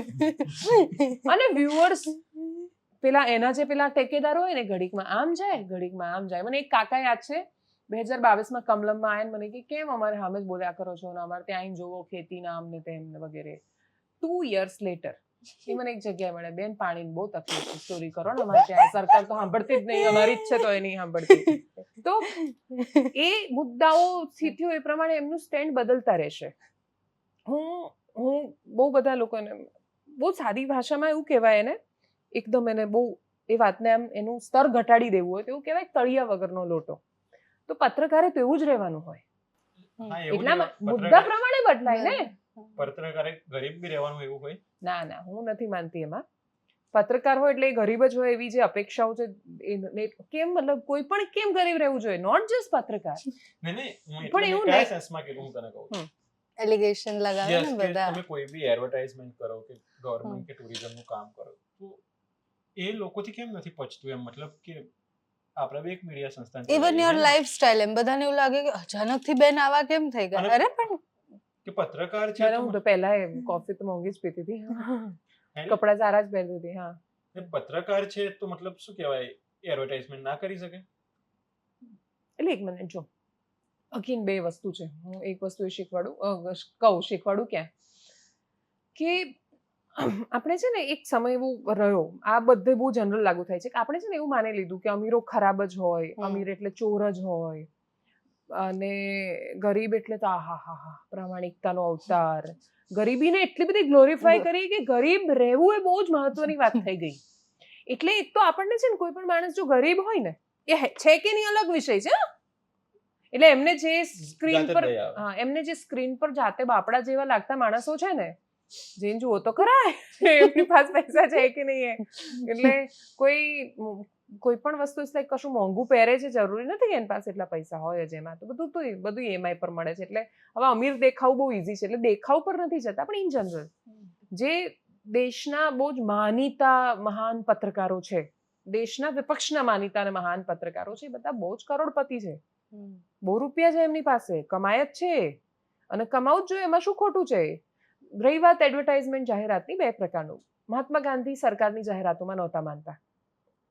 મહાત્મા ગાંધી એવું માનતા હતા કે જ્યારે એનો પૈસો તમારી પાસે આવે, તમે ઓટોમેટિક એક પેલામાં કામ કરતા હો. ને ગાંધીવાદી પત્રકારત્વ બહુ જ અલગ રીતે ચાલ્યું. ગાંધીવાદી પત્રકારત્વ જ્યારે થઈ રહ્યું હતું ત્યારે મહાજનો હતા, માણસો હતા, સંસ્થાઓ હતી જે દાન આપતા હતા ને એનો એક અવાજ હતો. એટલે બેઝિકલી હું લોકો પાસેથી પૈસા લઈ રહી છું અને લોકોનો અવાજ રજૂ કરી રહી છું. ત્યારે ફિક્સ હતું લડવાનું અંગ્રેજોની સામે છે.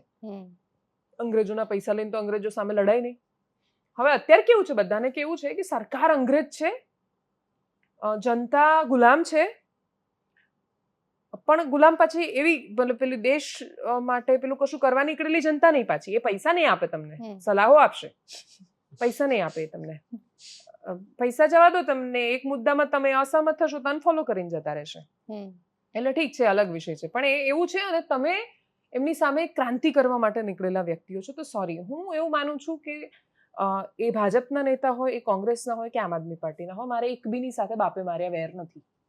એક પણ મારા દુશ્મન નથી, એક પણ નહીં. એટલે મુદ્દાસર જ્યાં મુદ્દા પ્રમાણે મને એવું લાગે કે આમાં, મને એવું લાગે છે કે આદિવાસી વિસ્તારોના ઉત્થાનમાં સરકાર નિષ્ફળ ગઈ છે, સામાજિક ન્યાયમાં સરકાર નિષ્ફળ જાય છે, સરકાર બહુ જ બધો દંભ કરે છે. ગુજરાતની વિધાનસભામાં બેઠેલા માણસો એની ગરિમા નથી જાળવતા, ગુજરાતને છાજે એવું વર્તન નથી કરતા, અને બહુ જ ઉપર માનસિક રીતે ગરીબ બનાવી દીધું છે રાજ્યને. પૈસો બહુ છે રાજ્યમાં, પણ ગુજરાતીઓ એટલે યાર, આપણે આજે 24 તારીખે શૂટ કરી રહ્યા છીએ ને, આજે નર્મદનો જન્મદિવસ છે. જેણે વેવલા વેડામાંથી ગુજરાતીઓને બહાર કાઢીને આવ્યા છે, જેણે આપણે આધુનિક સાહિત્યના પિતા કહીએ આપણે એમને. તમે સુરતમાં જાઓ, સુરતને એનું પૂછો ગૌરવ શું, એમ તો કે લોચો. સુરતી એટલે લોચો, સુરતી એટલે ખાવસા, સુરતી એટલે જલસા કરે. કે અમારે તો દારૂ બહુ કોમન. એટલે નોટ જસ્ટ એમ, એટલે હું ખાલી સુરતની વાત નથી કરતી, પણ સુરતનું ગૌરવ નર્મદ છે. તમે અમદાવાદમાં આવીને અમદાવાદીઓને પૂછો, માણેક ચોક, ચીઝવાળી સેન્ડવીચ, આ તે, વડોદરામાં જાઓ સેવ ઉસળ. શહેરમાં ગુજરાતીઓ પાસે ખાવાના પૈસા સિવાય કોઈ વાત જ નથી. છે ને બહુ બધું. તો આ જે છે ને, થોડા વર્ષોથી આપણે જે પેલું ગૌરવ ને સાંસ્કૃતિક ને બધી વાતો છે ને, બધું બહુ બદલી નાખી.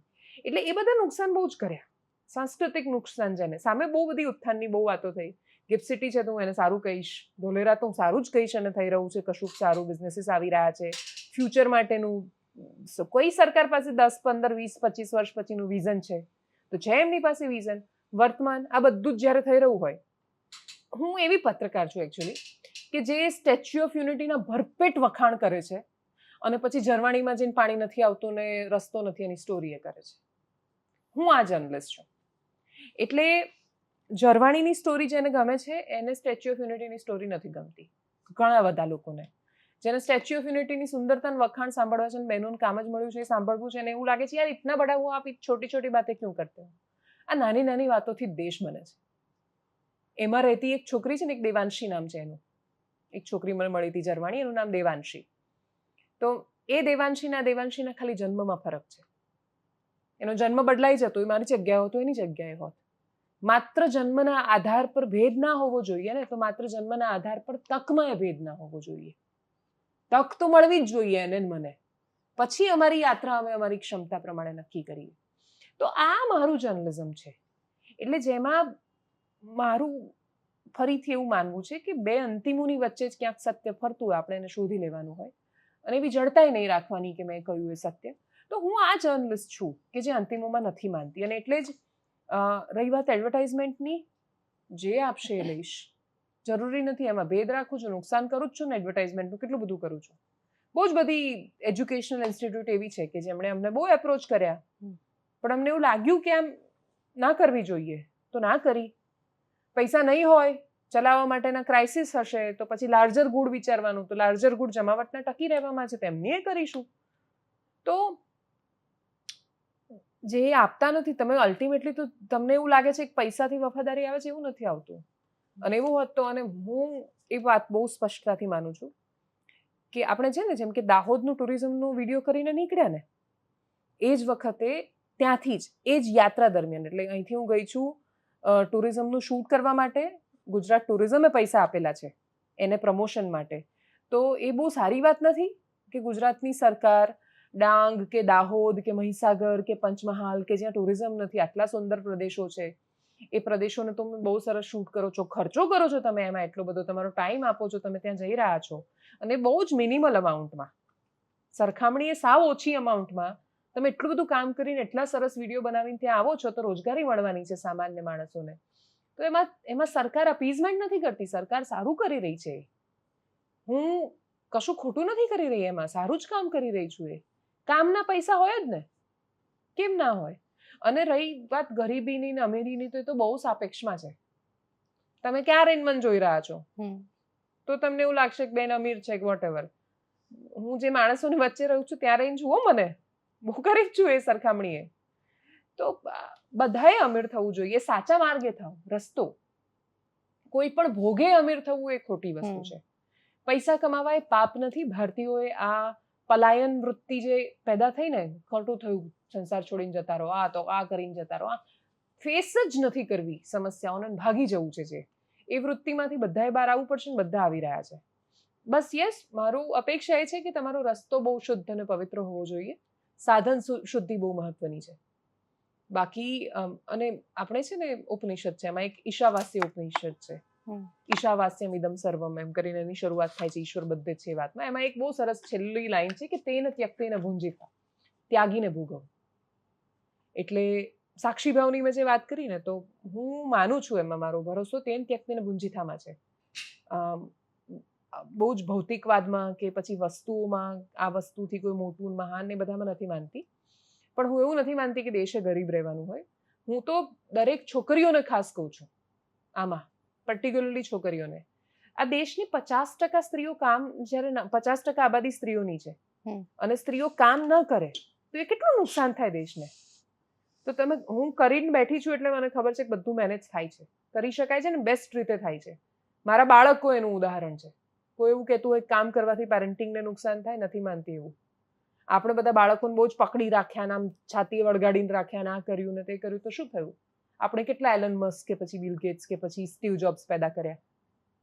આપણા દેશમાં અબ્દુલ કલામના માં એના આમ પાલવે બાંધીને નહોતા જ રાખતા. બહુ જ બધા અદ્ભુત બાળકો એવા પેદા થયા કે જેમની માતા નહોતી રહી એમની સાથે, માતાનું મૃત્યુ થતું, અપમૃત્યુ થયું, માતા પિતા એ નહોતા. ઘણા બધા બાળકો એ રીતે ઉછર્યા, મોટા થયા, અદ્ભુત રીતે મોટા થયા. બાળકોને છે ને છોડતા નથી આવડતું, આપણે ત્યાં છૂટતા જ નથી મૂકતા, આમ પાલવે બાંધીને રાખે. અને પછી એને જ્યારે આમ દુનિયા જોવાની આવે ને ત્યારે બિચારાને એટલું બધું એને આમ ઢાલ બનીને ઊભા હોય ને, દુનિયા ફેસ નથી કરવા દેતા. તો વર્કિંગ વુમેન દુનિયા જોવે છે, તો એ દુનિયાને ફેસ કરતા એ શીખવી શકે છે. જરૂરી નથી કે આ ખાલી વર્કિંગ વુમેન કરે. મારી માં છે, વર્કિંગ હશે કે નોન વર્કિંગ હશે, આદતો પર છે. મારી માએ મને હાલરડા ગાઈને મોટી કરી, તો હું મારા છોકરાને આગળ શિવાજીનું હાલરડું ગાઉં છું, અને મારા છોકરાની અંદર એ લક્ષણો જાય એ હું એનો પ્રયત્ન કરું છું. હેતાર્થ બહુ જ સરસ રીતે બોલે છે ને, ખૂબ લડી મર્દાની વસ્તુ ઝાંસી વાલી રાની થી, કેટલી સરસ કવિતાઓ કરે છે ને. તો એ તો છે. એટલે સ્ત્રીઓએ કામ કરવાની જરૂર છે, વધારે સમૃદ્ધ થવાની જરૂર છે. અને આ દેશની સંસ્કૃતિના 4 મૂળ સ્તંભ છે: ધર્મ, અર્થ, કામ અને મોક્ષ. આપણે આ 4થી ભાગીશું તો ક્યાં જઈશું? એટલે એમાં બીજો અર્થ છે. તો અર્થોપાર્જન સાધન શુદ્ધિ સાથે થાય, અને તમે એને ભોગવવા માટે નહીં, પણ એ ભોગતી વખત, મતલબ એ બધું જ્યારે કરતી વખતે તમારી અંદર એનો કરતા ભાવ ના હોય. એટલે આ બહુ જ હું અલગ વાતો કરી રહી છું, મને નથી ખબર કેટલા લોકો સમજશે આ વાત, પણ આ દેશ એમાં નથી માનતો. આ દેશની સંસ્કૃતિ બહુ જ સ્ટ્રોંગ છે. આપણે એના મૂળમાં ઉતરીને જો એને સિંચવાનો અને એને પામવાનો પ્રયત્ન કરીશું તો એની તાકાત આપણને મહેસૂસ થશે, જે પ્રત્યેક વ્યક્તિને તાકાતવાળું બનાવવાનું કે છે. આ કોઈના પર દયા કરતી આમ એ કરતી સંસ્કૃતિ નથી. આ અનામ કર્તવ્યોની સંસ્કૃતિ છે. તમે કર્યું થયું એ મારા એક મિત્ર મને બહુ સરસ કહે કે તમે ગાયને ખવડાવો ને તો ગાય તમને થેન્ક્સ નથી કહેતી. એ ગાયની મહાનતા છે, તમને થેન્ક્સ નથી કહેતી. એને તો ખબર નથી તમે એને ખવડાવ્યું કે આ કે તે. એનો રોજિંદો ક્રમ છે. માણસને મનમાં એવું લાગે કે મેં ગાય માટે આ કર્યું, મેં ગાય માટે. ગાયને લાગતું જ નથી તમે કશું કર્યું એના માટે. તો બસ આ જ છે. તો આઈ થિંક યસ, એડવર્ટાઇઝમેન્ટ તો તમે પ્રાર્થના કરજો બધા ભેગા થઈને કે આવે. તમે બધા બહુ પૈસાવાળા છો, સમૃદ્ધ છો, તમારી કોઈ કંપનીઝ છે, કોર્પોરેટ્સમાં છો, તો એડવર્ટાઇઝ કરો જમાવટ સાથે. જમાવટને બહુ વિસ્તરવાનું છે. જમાવટે હજી ગામડે સુધી પહોંચવાનું છે. બહુ ઓછી રીચ છે. બધા પ્લેટફોર્મ થઈને આપણે 35-40 લાખ સબસ્ક્રાઈબર છે. તો we are almost 35 lakhs 35 to 40 lakhs પીપલની આખી સરસ સુંદર કમ્યુનિટી છે. અને સરસ 70-80 લાખ એક દિવસના વ્યૂઝ આવે છે બધા પ્લેટફોર્મ ભેગા કરીએ તો ઓલમોસ્ટ. તો અમે તમને અમારા એનાલિટિક્સ કહી દીધા. તો જોડાઓ, એડવર્ટાઇઝ કરો. તમને એવું લાગે છે કે સારું કામ કરી રહ્યા છીએ અમે, તો થોડા યુટ્યુબમાં પેલા 100-200 એવા રૂપિયા આપતા થાઓ, જોઈન કરો ચેનલ, પણ બનાવો સમૃદ્ધ. હજી વધારે પૈસા આપો, આપણે હજી વધારે ચેનલો શરૂ કરવાની. મહીસાગરમાં શરૂ કરીએ છીએ, સુરતમાં કરીશું, રાજકોટમાં કરીશું, વડોદરા કરીશું.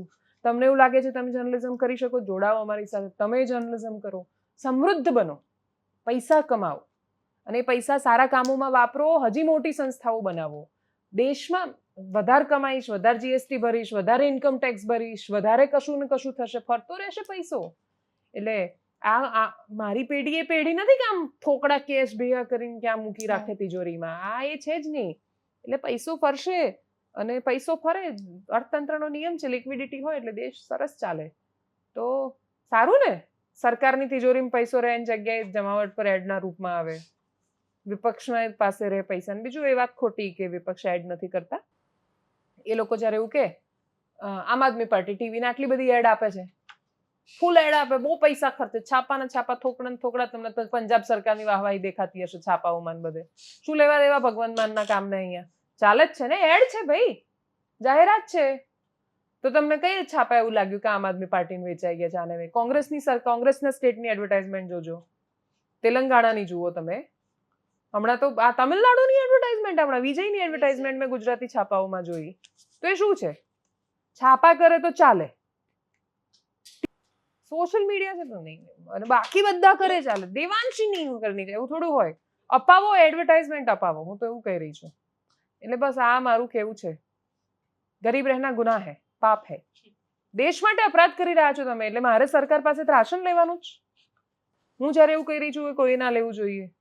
બધા એકબીજાને હાથ આપો, પૈસો ભેગો નહીં કરતા જાઓ. દીનદયાળ ઉપાધ્યાય બહુ સરસ વાત કરતા, અંત્યોદયની વાત. કતારમાં ઉભેલો છેલ્લો માણસ છે, એના સુધી હાથ પહોંચાડો તમે, અને એને લઈને આવો. એટલે આપણું કામ છે બધાને પ્રવાહમાં ભેળવવાનું. અને આઈ થિંક મને એવું લાગે છે કે ટુ ગ્રો, મતલબ સર્જન છે ને એ આપણા ત્યાં એક આખું એનું મોમેન્ટમ પકડાઈ જવું જોઈએ દેશમાં. દરેક માણસે એવું વિચારવું જોઈએ કે હું કયું સારું કામ કરું, શું નવું કરું, કામ કરું, સતત કામ કરો, વિઝન એનું આવવું જોઈએ, સપના આવવા જોઈએ કામ કરવાના. કામથી ભાગીને આળસુ બનીને પડી રહેવાનું છે. અને કામ કરીએ તો એની તો બાય પ્રોડક્ટ છે ને રૂપિયો. તો રૂપિયા માટે થોડી કામ કરું છું. રૂપિયા માટે કામ કરવું હોય તો બીજા 10 કામ છે. તો I am not just doing it for the sake of money.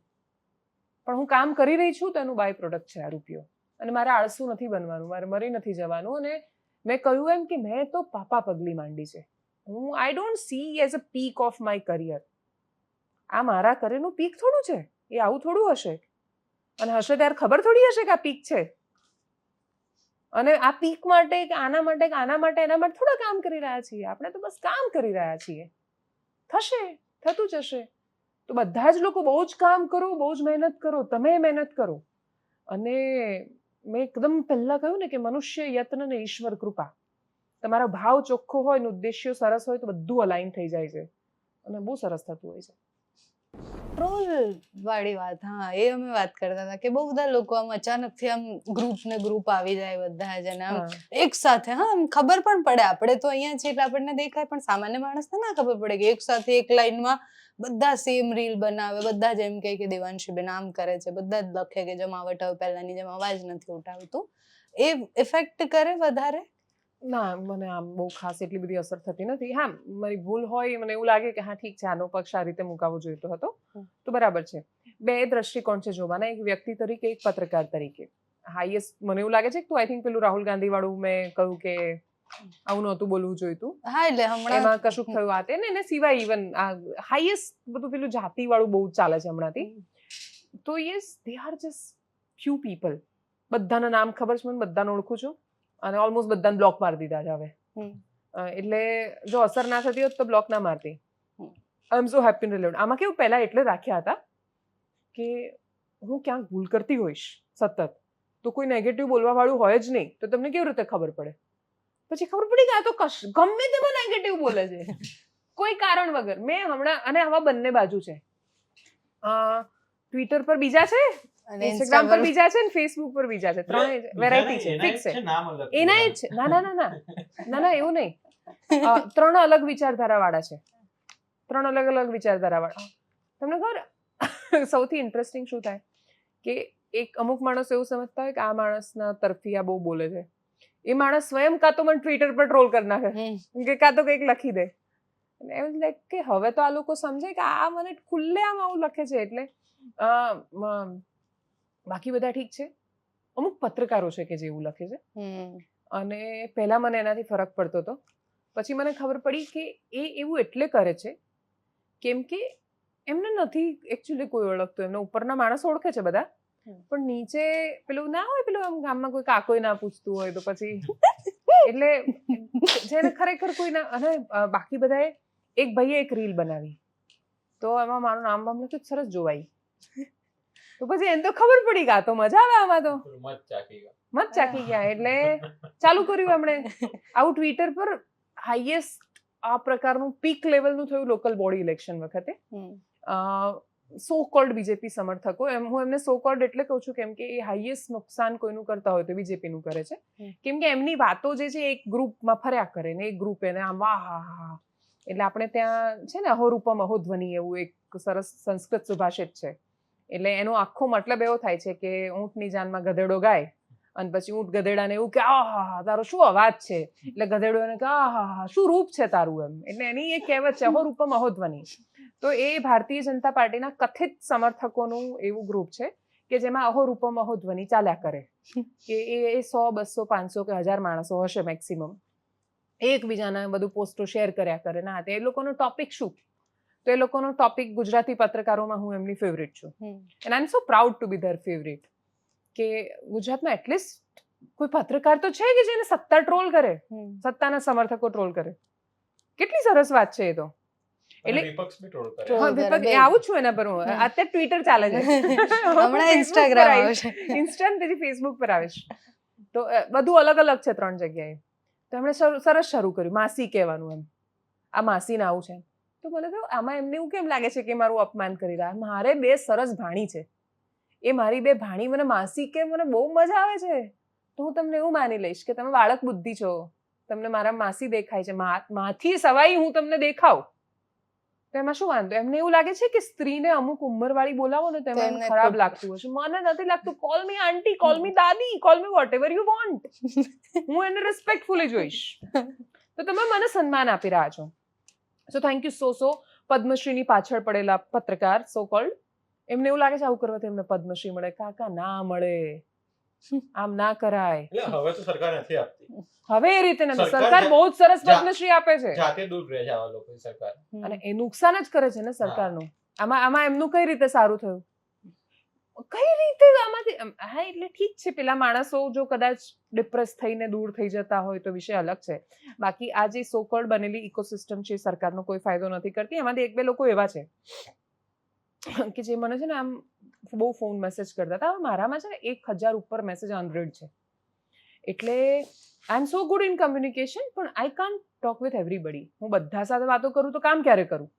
એટલે હું અનનોન કોલના જવાબ નથી આપતી. બહુ બધા મેસેજીસ છે મારાથી મિસ થઈ જાય. તો એવા લોકો છે અમુક કે જેમણે મારી સાથે બહુ સંપર્ક કરવાના સંભાવ પ્રયત્ન કર્યા હશે. એક બે લોકો મને પોડકાસ્ટમાં બોલાવી. હવે હું એમને તો પોડકાસ્ટમાં બધે તો ના જાઉં ને, એ જ કર્યા કરું તો કામ ક્યારે કરું? અહીંયા પોડકાસ્ટ કોણ કરે? તો ના પાડી. તો ના પાડીને તો ટ્રોલ કરવા માંડ્યા. ત્યારથી ખરાબ પત્રકાર થઈ ગઈ. તો યસ એ છે. અમુક લોકોની તો વેબસાઇટમાં હાઈએસ્ટ જોવાતી સ્ટોરી મારી હોય છે. તો આ બધું ચાલ્યા કરે છે સરસ. અને પહેલા ફરક આમ બહુ પહેલા ખરાબ લાગતું હતું. વચ્ચે દરેક પત્રકારો જે ભૂલ કરે છે અને દરેક જાણીતા માણસો અથવા વોકલ માણસો જે ભૂલ કરે છે, ટ્રોલર્સના ત્રાસથી સોશિયલ મીડિયા પર લખવાનું બંધ ના કરી દો. મેં કર્યું. હું ઓલમોસ્ટ 1.5 વર્ષ સુધી હું કશું જ નહોતી લખતી ટ્વિટર પર, કેમ કે હું મારા બાળક સાથેનો કે ભગવાનની પૂજા કરતો ફોટો મૂકું ને તો એમાંય નીચે આવીને લોકો ગાળો આપતા હતા. તો મને ખરાબ લાગવા માંડ્યું. પછી મને ખબર પડી. મેં હમણાં બહુ સરસ વાત કરી. એક રીલના 2 અલગ અલગ પ્લેટફોર્મથી હવે જવાબ આપું કે આ બધું ચાલી રહ્યું હતું ને, એટલે કે સિસ્ટમ બદલવી છે, પોતે બદલાઈ જાવ. દારૂ બંધ કરવો છે, સરકાર ક્યારે કરશે આપણને ખબર નથી, આપણે એના પર પ્રેશર બનાવીએ, આપણું કામ છે. પણ ત્યાં સુધી આપણે પીવાનું બંધ કરી દઈએ, વ્યસનથી દૂર રહીએ, કચરો ના ફેંકીએ, નિયમો પાળીએ, દેશને વફાદાર રહીએ, કરપ્શન ના કરીએ, બાળકોની અંદર ઝેર ના નાખીએ. કેટલી સાદી સરસ વાત હતી. ટ્વિટર પર બીજેપીના સમર્થકોએ આ વાતમાં મને ટ્રોલ કરી. ફેસબુક પર કોંગ્રેસના આમ આદમી પાર્ટી વાળાએ ટ્રોલ કરી. એક જ કન્ટેન્ટ અલગ અલગ પ્લેટફોર્મ પર અલગ અલગ રીતે હું ટ્રોલ થઈ રહી છું. તો હું કેટલી સૌભાગ્યશાળી માણસ છું કે ત્રણેય પાર્ટીના અંતિમ પર રહેલા માણસોને હું ગમતી જ નથી. So many people ask me about my ideology, left or right. મેં આ પ્રશ્ન કોઈકને પૂછ્યો હતો, આઈ થિંક કનૈયા કુમારને, અને એને એની આઈડિયોલોજી લોકોની સામે છે કે કઈ છે, પણ એનો જે જવાબ હતો ને બહુ સરસ હતો.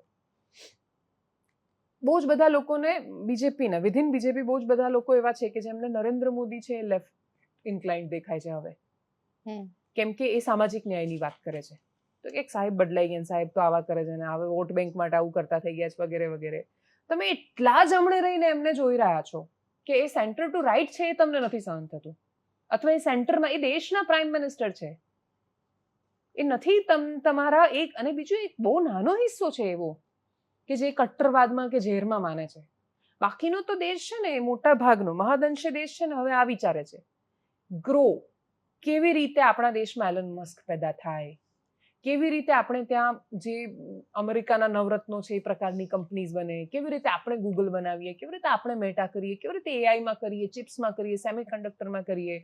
મોટા ભાગના માણસોનું ફોકસ ભારતની ગ્રોથ સ્ટોરી પર છે. પણ બે બાજુ બધી પાર્ટીમાં રહેલા અંતિમ ઉપર બેસેલા માણસો એવા છે જેને આ વાત જ નથી કરવી.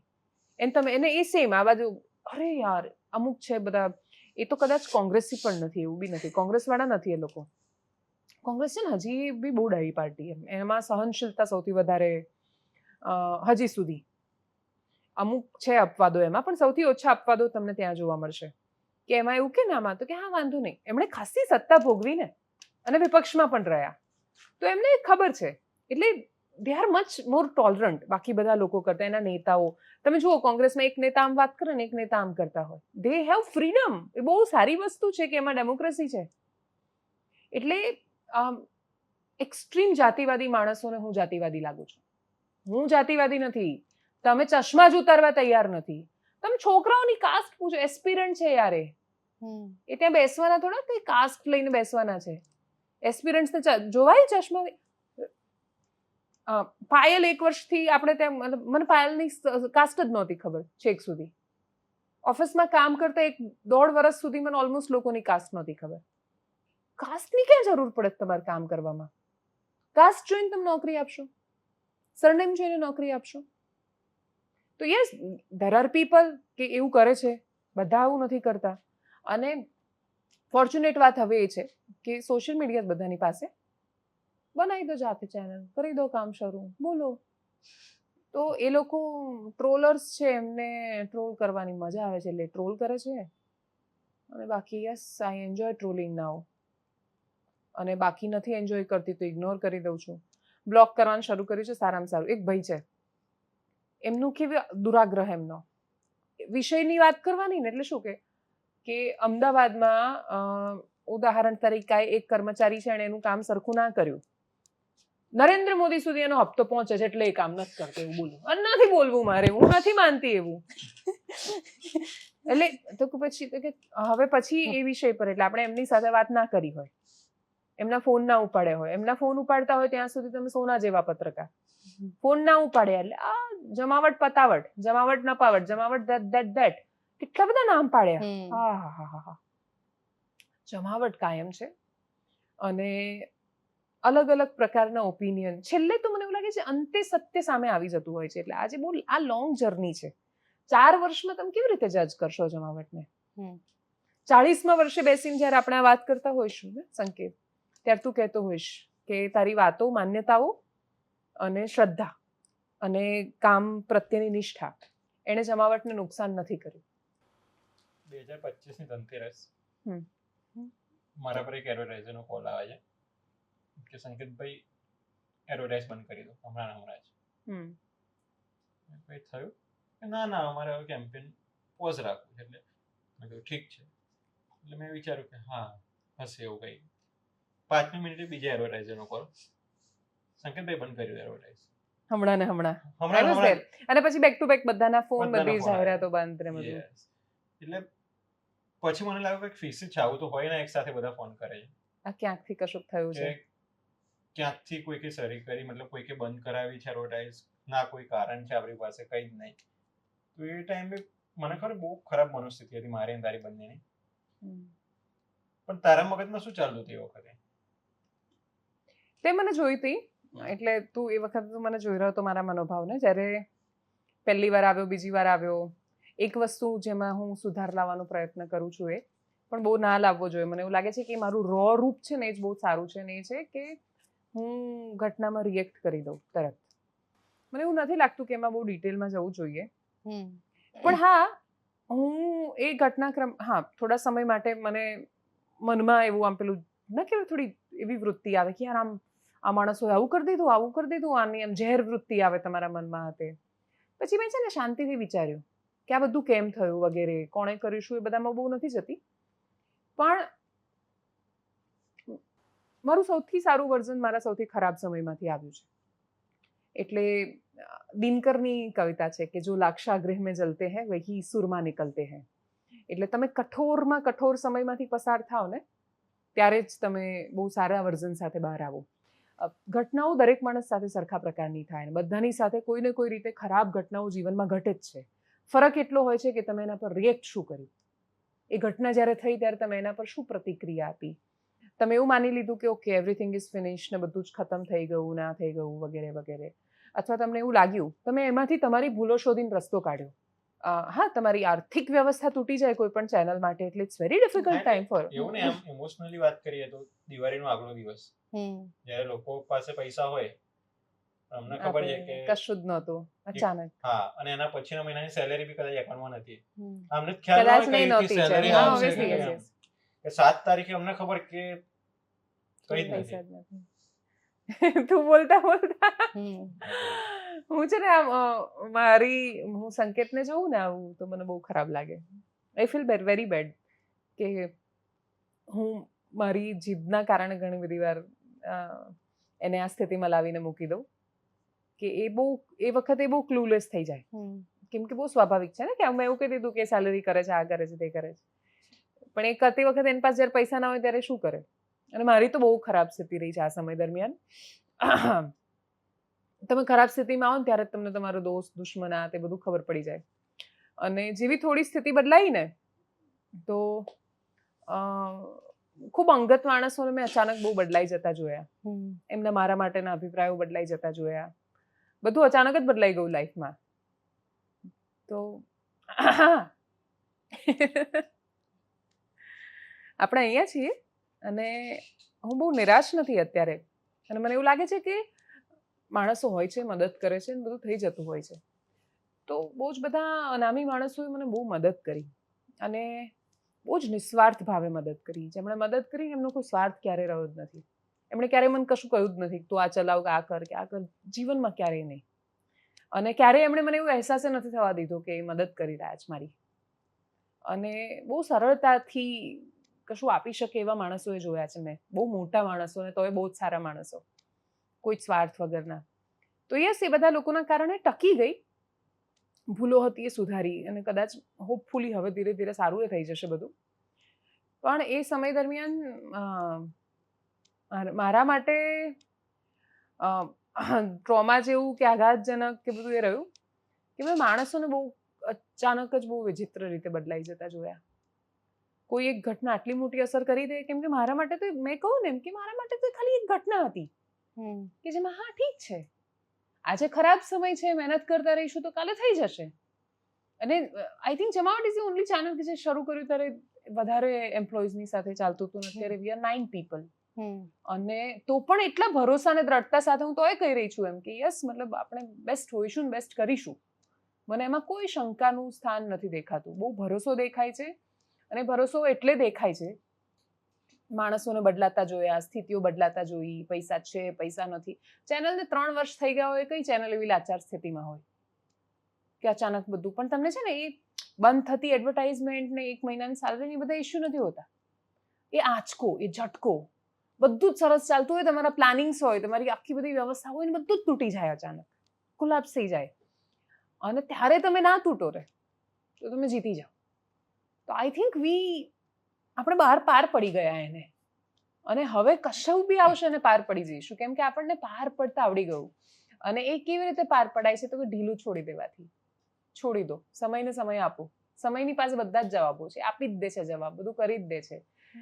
આમાં આજે મેં કહું ને લાક્ષાગૃહ મેં જલતે હૈ વહી સુરમાં નિકલતે હૈ, એમાં જ એની શરૂઆતની લાઈનો એ છે, આખું છે પણ એનું એ છે કે વિપત્તિ જબ આતી હૈ કાયર કો હી દહલાતી હૈ, सुरमा नहीं विचलित होते, क्षणिक नहीं धीरज खोते, विघ्नों को गले लगाते हैं, कांटों में राह बनाते हैं, वगैरह वगैरह. પછી એમાં નીચે આવે છે કે वसुधा का नेता कौन हुआ, भूखंड विजेता कौन हुआ, अतुलित यश क्रेता कौन हुआ, नवधर्म प्रणेता कौन हुआ, जिसने न कभी आराम किया, विघ्नों में रहकर नाम किया. તો આપણે બહુ જ સૌભાગ્યશાળી માણસો છીએ સંકેત, કે આપણી સામે વિઘ્નો આવે છે, સમય આપણને ધક્કો મારે છે, આપણને સમય આપે છે, સમય આપણી સામે જોવા માટે. બહુ સારી સ્થિતિમાં ચાલતો હોય ને માણસ ત્યારે જોઈ જ નથી શકતો કે શું ખોટું કરી રહ્યો છે. પણ છતાંય મને નથી લાગતું, મને એવું લાગે છે કે આપણને સમય મળ્યો શાંતિથી થોભવાનો, બસ ખાલી બહુ ખોટા સમય થયું. એનું કારણ એ હતું કે મતલબ એની આંખમાં જે પાણી મારી આંખમાં પણ આવ્યું, એનું કારણ માત્ર એટલું જ હતું કે આઈ વોઝ પ્રેગ્નેન્ટ. મતલબ મારે અને દૈદીપ્ય પેટમાં હતો. હું બહુ સારી રીતે એક્ટિવલી કામ નહોતી કરી શકતી. એટલે તમે જ્યારે બહુ જ ફિઝિકલી સ્ટ્રોંગ હોવ ને ત્યારે તમને એવું હોય કે હું લડી લઈશ ને બધું ફોડી લઈશ ને આને તે. તમારી અંદર જ્યારે લડવાનું સામર્થ્ય ના હોય અને તમારે લડાઈ લડવાની આવે ત્યારે શું કરો? તો તમને મને જો કોઈ વાત સૌથી વધારે પીડા આપે ને તો એ વિવશતા પીડા આપે. અને હું બહુ જ ઓછા માણસો પર બહુ દિલથી ભરોસો કરી શકું, અને એ ભરોસો તૂટે તો મને બહુ ખરાબ લાગે. તો આ બંને ઘટનાઓ મેં જોઈ કે મેં બહુ જ વિવશ જોઈ મેં મારી જાતને એ સમય દરમિયાન, કેમ કે હું કશું કરી નહોતી શકતી, હું ઈચ્છીને કામ કરી નહોતી શકતી, હું ઈચ્છતી હતી એ પ્રમાણે કામ થઈ નહોતું રહ્યું, એટલે એનું આઉટકમ નહોતું આવી રહ્યું. એટલે આઈ એમ નોટ હિયર, હું અહીંયા હાજર નથી એટલે યુટ્યુબની રેવન્યુ પણ નથી એટલી, હું કામ નથી કરી રહી, હું એક્ટિવ નથી, એટલે હું એવું નથી કહી શકતી કે બધું ફોડી લઈશું, કામ કરી લઈશું. અને એ દરમિયાન તો તોય કામ કરી લો. પણ એ જન્મે એના પછીનું જે મને, કેમ કે મારું આગલું સી સેક્શન હતું, મને ખબર જ હતી સર્જરી સાથે મારે બાળક આવવાનું છે. આઈ વોઝ મેન્ટલી પ્રિપેર્ડ, ને થયું પણ એવું જ છેલ્લે. તો સી સેક્શન પછી તમારે જે થોડો ટાઈમ જોઈએ ઊભું થતા, એ તો જોઈએ જ. અને તોય હું 7મા દિવસે ઇન્ટરવ્યૂ કરી રહી હતી અને દૈદીપ્ય જન્મ્યું એના આગલા દિવસે અજય ઉમટ સાથે પત્રકારોની જમાવટ શૂટ કર્યું હતું ઈરાન યુદ્ધ પર, ઈરાન અમેરિકા યુદ્ધ પર. એટલે ઇઝરાયલના એમ્બેસેડર સાથે ગુજરાતના અમુક જર્નલિસ્ટ છે કે જેમને આમંત્રણ આપ્યું એમની સાથે પ્રેસ વાત કરવા માટે. ઓફ ધી રેકોર્ડ વાતચીત હતી એ ઇઝરાયલના એમ્બેસેડર સાથે. યુદ્ધ શરૂ થયું ઈરાન ઇઝરાયલનું ત્યારે. અને એ કર્યું અને પછી આઈ થોટ કે જો હું આટલું કોન કોલમાં કરવા માટે અહીંયા આવી જ છું ઓફિસ, તો ચલો ને એક શૂટ કરી જ દઉં. અને એટલે જ આટલા મોટા પેટ સાથે એને આમ ઢાંકીને દૈદીપ્યના જન્મવાના આગલા દિવસે શૂટ કર્યું છેલ્લું. અને એના જન્મ્યાના 7મા દિવસે પહેલો ઇન્ટરવ્યૂ કર્યો. અને એના પછી લોકલ બોડી ઇલેક્શન્સ આવ્યા. સૌથી ખરાબ મને આ દરમિયાન જે લાગ્યું ને, અથવા જેને postmortem depression is actually real. તમને અકારણ રડવું આવે, ગુસ્સો આવે, તમે અસહાય મહેસૂસ કરો. અને એ વખતે કોઈ જ સ્થિતિ મારી ફેવરમાં નહોતી. હું મારી શારીરિક ને માનસિક સ્થિતિના કારણે તો હેરાન હતી. હું ગામડે છું, એને લઈને ગામડે જતી રહી છું આ બધાથી બહાર આવવા. મેં 3, 4, 5 દિવસ સુધી મોબાઈલ જોયો નહોતો. મને ખબર નહોતી ચેનલ પર શું ચાલી રહ્યું છે, શું નહીં, કશું જ નહીં. અને જ્યારે 5મા 6ઠા દિવસ મેં જ્યારે ફોન લીધો ને, ત્યારે આમ બેફામ ટ્રોલિંગ ચાલી રહ્યું હતું, હદથી વધારેનું ટ્રોલિંગ. અને શું કહ્યું તું, કંઈક નામ પાડ્યું હતું, કંઈક આમ આદમી પાર્ટીના પૈસા લીધા બેઝિકલી, હવાલાથી આવેલા, હવાલા પત્રકાર એવું કરીને એઆઈથી બનાવેલા ફોટોઝ ને બધું મૂકીને એટલા બધા ટ્રોલિંગ થયું. અને મને એવું થયું કે યાર આ લોકો જેટલા આરોપ લગાવે છે ને, એટલે એ વખતે ખરાબ વિચાર આવે મનમાં તમને કે યાર આ આટલા બધા તમે ના લો ને તોય આટલા બધા આરોપ લગાવે છે, તો એના કરતાં તમે બધા પાસે પૈસા લઈને પૈસા ભેગા કરો તો આરોપ તો સરખા જ લાગવાના. પૈસા લેવાવાળા ને પૈસા ન લેવાવાળા બધા સેમ લાઈનમાં છે. તો તમે જ્યારે ઓલરેડી સેમ લાઈનમાં છો ત્યારે તમને એવો વિચાર આવે ને પછી હું પાછું યાદ કરાવું મારી જાતને, તું થોડી ટ્રોલર્સ માટે કામ કરે છે દેવાંશી, ઇટ્સ ઓકે યાર. અને તે જો ઇલેક્શન હતું ને જ્યાં સુધી રિઝલ્ટ આવ્યા ને ઓલમોસ્ટ એના આગલા દિવસ સુધી, ઇવન ખાલી ઇલેક્શન સુધી એકદમ એગ્રેસિવ ટ્રોલિંગ ચાલી રહ્યું હતું. જાણે ડિજિટલના પત્રકારોને ઇલેક્શન લડવાનું હોય કે એ લોકો એ કરવાના હોય. એવું ને, એ વસ્તુ બી સારી છે ને કે મેઇનસ્ટ્રીમ કરા ડિજિટલને મહત્વ મળી રહ્યું છે. મતલબ એમને ખબર છે કે મહત્વ છે એનું, તો ટ્રોલ કરે છે. હા, એટલે મેઇનસ્ટ્રીમ મીડિયાના એન્કરોને છોડીએ તો કયા 2-4 એન્કરો સિવાય કોઈને ખબર છે? બધા આવે છે, બુલેટિન કરીને જતા રહે છે. હા એટલે એ રીતે બરાબર છે કે બધું જીવનમાં પોઝિટિવ જુઓ, સારું જુઓ. અને મને છે ને સારું જ પાણી આપ્યું. 4 વર્ષે રડવું નથી. એટલે રડવું હું નબળાઈનું પ્રતીક નથી માનતી. તમને ખરાબ લાગ્યું, તમને પેઇન થયું, તમે એના વિશે વાત કરી લીધી, તમે રડી લીધું, વેરી સિમ્પલ. પણ આ એનાથી મને ધીસ ઇઝ બિયોન્ડ ધેટ. આ ઘણું બધું છે. એટલે હા, એ રીતે જોઉં છું. દેટ મીન્સ કે એમને ખબર જ છે કે ફરક પડશે આ લોકોના બોલવાથી, એટલે થપ્પો લગાવવાનો પ્રયત્ન કર્યો. બીજી બાજુવાળા થપ્પો લગાવવાનો પ્રયત્ન કરે છે. કોઈ મને ભારતીય જનતા પાર્ટીની ભક્ત કે ચાટુકાર કે અથવા સંઘી કે અથવા અંધભક્ત કે, તો મને નથી ફરક પડી રહ્યો. સેમ એક બાજુનું એક્સ્ટ્રીમ ગ્રુપ એવું કે આ આપ્યા છે કે કોંગ્રેસિયા છે, મને નથી ફરક પડી રહ્યો. મને for an example, I feel that CM is doing good. હું કહીશ કે સીએમએ આમાં સારું કર્યું. જ્યાં મને અસહમતિ લાગશે તો હું ખુલીને બોલીશ. હમણાં પેલો જે ટ્રેન્ડ શરૂ થયો, આનું નામ લઈને કેમ નથી બોલતા? ઠીક છે, નામ લઈને બોલી તો મતલબ શું બંધ થઈ જશે દારૂ? શું ફરક પડશે એનાથી? તો નામ લઈને બોલવાથી ફરક શું પડી રહ્યો છે? નામ કેમ બોલું? બહાદુરી સાબિત કરવા? કોઈનું નામ બોલવાથી બહાદુર સાબિત થવાય? હું નથી માનતી એ બધા. એટલે એક મારી અંદર જે ફરક, એટલે હા યસ, મતલબ 2022 પહેલા, even when I was with a TV channel, કોઈનું બી નામ લઈને ટેગ કરીને શરમ કરો ને આમ કરો ને તેમ કરો, બધું બહુ લખતી હતી, હું જ લખતી હતી, એ મારું જ વર્ઝન હતું. હું ત્યારે ખોટી હતી એવું, કેમ કે એ તો તમે તમારી ભડાસ કાઢી રહ્યા છો કોઈ એક માણસ પર. પછી ધીરે ધીરે હું જેમ જેમ સમજતી ગઈ, વ્યવસ્થાને નજીકથી સમજતી ગઈ, ઉપર બેઠેલા જે નેતાઓ છે કે અધિકારીઓ છે એ જ્યારે આવે છે તો એ કામ કરવાનો પ્રયત્ન કરે છે, એમની મનસા મોટા ભાગે ખરાબ નથી હોતી. પાયલ, તું એ બધાને જાણે છે, તું એ નજીકથી જાણે છે, તને ખબર, આમને જાણે છે, આમને જાણે છે, બધાને જાણે છે. એટલે વિપક્ષમાં બેઠેલા નેતાઓ છે એ ટ્રોલ કરશે કેમ કે એમનું કામ છે. અને એ પણ જ્યારે ભાષાની મર્યાદા કે વિવેક ચૂકે છે તો મને નથી ગમતું. એ પણ મને નથી ગમતું, એ મારી પ્રોબ્લેમ છે. એ એમનું પોલિટિક્સ છે, પોલિટિક્સ એ લેવલ પર છે. એટલે હા, એક વ્યક્તિ તરીકે તમને એવું લાગશે કે ભાઈ હા ઠીક છે, આમની અમે તો આમ જ લડાય ને, રાહુલ ગાંધી આમ જ બોલે. પણ હું એક પત્રકાર છું, અને જ્યારે રાહુલ ગાંધીને પપ્પુ કહેવાય રહ્યું હતું કે પછી સોનિયા ગાંધી માટે ખરાબ શબ્દો બોલાઈ રહ્યા હતા, ત્યારે હું બોલી હતી. મેં જેટલી વાર ટીવી ડિબેટ્સ ભાષા અને આ અન્ય અને બધા પર થઈ ત્યારે ભાજપને પ્રશ્ન કર્યા છે ને ખોખારીને પૂછ્યું છે. તો હું આજે ના બોલું અને આજે એવું કહું કે ના ના આ તો બધું બરાબર જ છે, તો એ તો હું મારા કામ સાથે દગો નથી કરી રહી, ત્યારે હું ખોટી છું. એટલે વ્યક્તિ તરીકે તમે પોલિટિક્સને જોઈ રહ્યા છો, તમારી અંદર એક ફ્રસ્ટ્રેશન છે અને તમને ત્યારે રાહુલ ગાંધી સાચા લાગે છે તો બરાબર છે, એવું સામે હશે. પણ હું તમે જે ધારો છો એ બોલવા માટેનો માણસ નથી. મારું કામ છે વોટ અબાઉટરી દોર્યા વગર બોલવાનું. અને એટલે યસ, મતલબ બરાબર છે, ટ્રોલર્સ ખોટા નથી. રાહુલ ગાંધી વખત જે લોકો બોલી રહ્યા હતા બરાબર છે, સાચા છે. તમને એવું લાગે છે કે પોલિટિક્સ આમ જ થાય તો આમ જ થઈ રહ્યું છે ને, એન્જોય ઇટ, ચાલી જ રહ્યું છે સર્કસ. પણ તમને એવું લાગે કે તમે સીએમ નું નામ લો, કે તમે ડેપ્યુટી સીએમ નું નામ લો, કે તમે અધિકારીનું નામ લો, તમે ચીફ સેક્રેટરી કે તમે ડીજીપી વિશે બોલો, આના વિશે બોલો. હું તો પીઆઈ ના ટેબલ પર દારૂની પોટલી મૂકવામાં નથી માનતી. એ છેલ્લું સ્ટેપ છે. આવે જ નહીં તો કરવાનું શું પછી છેલ્લે. પણ હું એક્ટિવિઝમ અને જર્નલિઝમનો ભેદ સમજી છું. એટલે તમને એવું લાગતું હોય કે હું એક્ટિવિસ્ટ છું, તો હું નથી દોસ્ત, સોરી, આઈ એમ અ જર્નલિસ્ટ.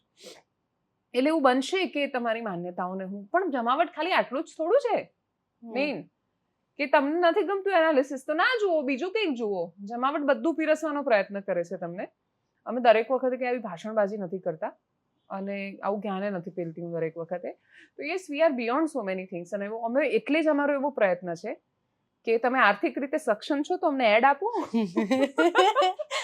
કે જેથી હજુ સારા માણસો આવે. તમે સમજો બિઝનેસ પર વાત કરી શકે એવા માણસ, બધા પર મારે જ બોલવું પડે અત્યારે તો. પાયલ કઈ પણ ગ્રાઉન્ડ પર હોય, પાયલ જાય, અહીંયા કઈ પણ છે તો સેજલ બોલે કે દીપ બોલે, તો અમે ઓછા પડીએ છીએ. અમારે એડિટર્સ જોઈએ છે, કેમેરા પર્સન જોઈએ છે, જીઓ પોલિટિક્સ વિશે વાત કરતા માણસો જોઈએ છે, પોલિટિકલ હિસ્ટ્રી વિશે વાત કરતા માણસો જોઈએ છે, બિઝનેસ વિશે વાત કરતા માણસો જોઈએ છે, બિઝનેસ સ્ટોરી અમારે કરવી છે. અમે મહિલાઓ માટે એક સરસ શરૂ કરીએ છીએ, બહેનો માટે, we the women she the story. એટલે આપણે સરસ એને કમર્શિયલી કરીએ છીએ બહુ જ ઓછા રેટમાં. તમારી કોઈ સક્સેસ સ્ટોરી છે અને તમારે એનું પ્રમોશન કરાવવું છે, એની પ્રોડક્ટ્સનું ને બધું, તો એકદમ સરસ રીતે તમારી મસ્ત મજાની ડોક્યુમેન્ટરી બનાવીને આપીશું. ખાલી બનાવીને નહીં આપીએ, ચલાવીશું. એટલે બહુ બધા પ્રોજેક્ટ છે, એના પર કામ કરવું છે.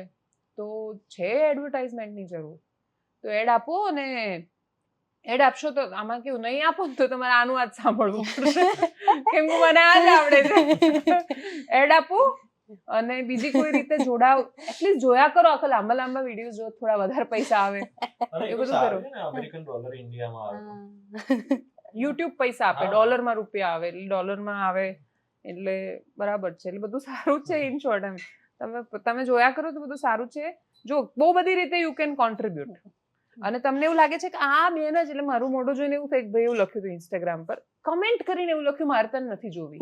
તમારે મને નથી જોવી તો લખો નહીં, સ્કીપ.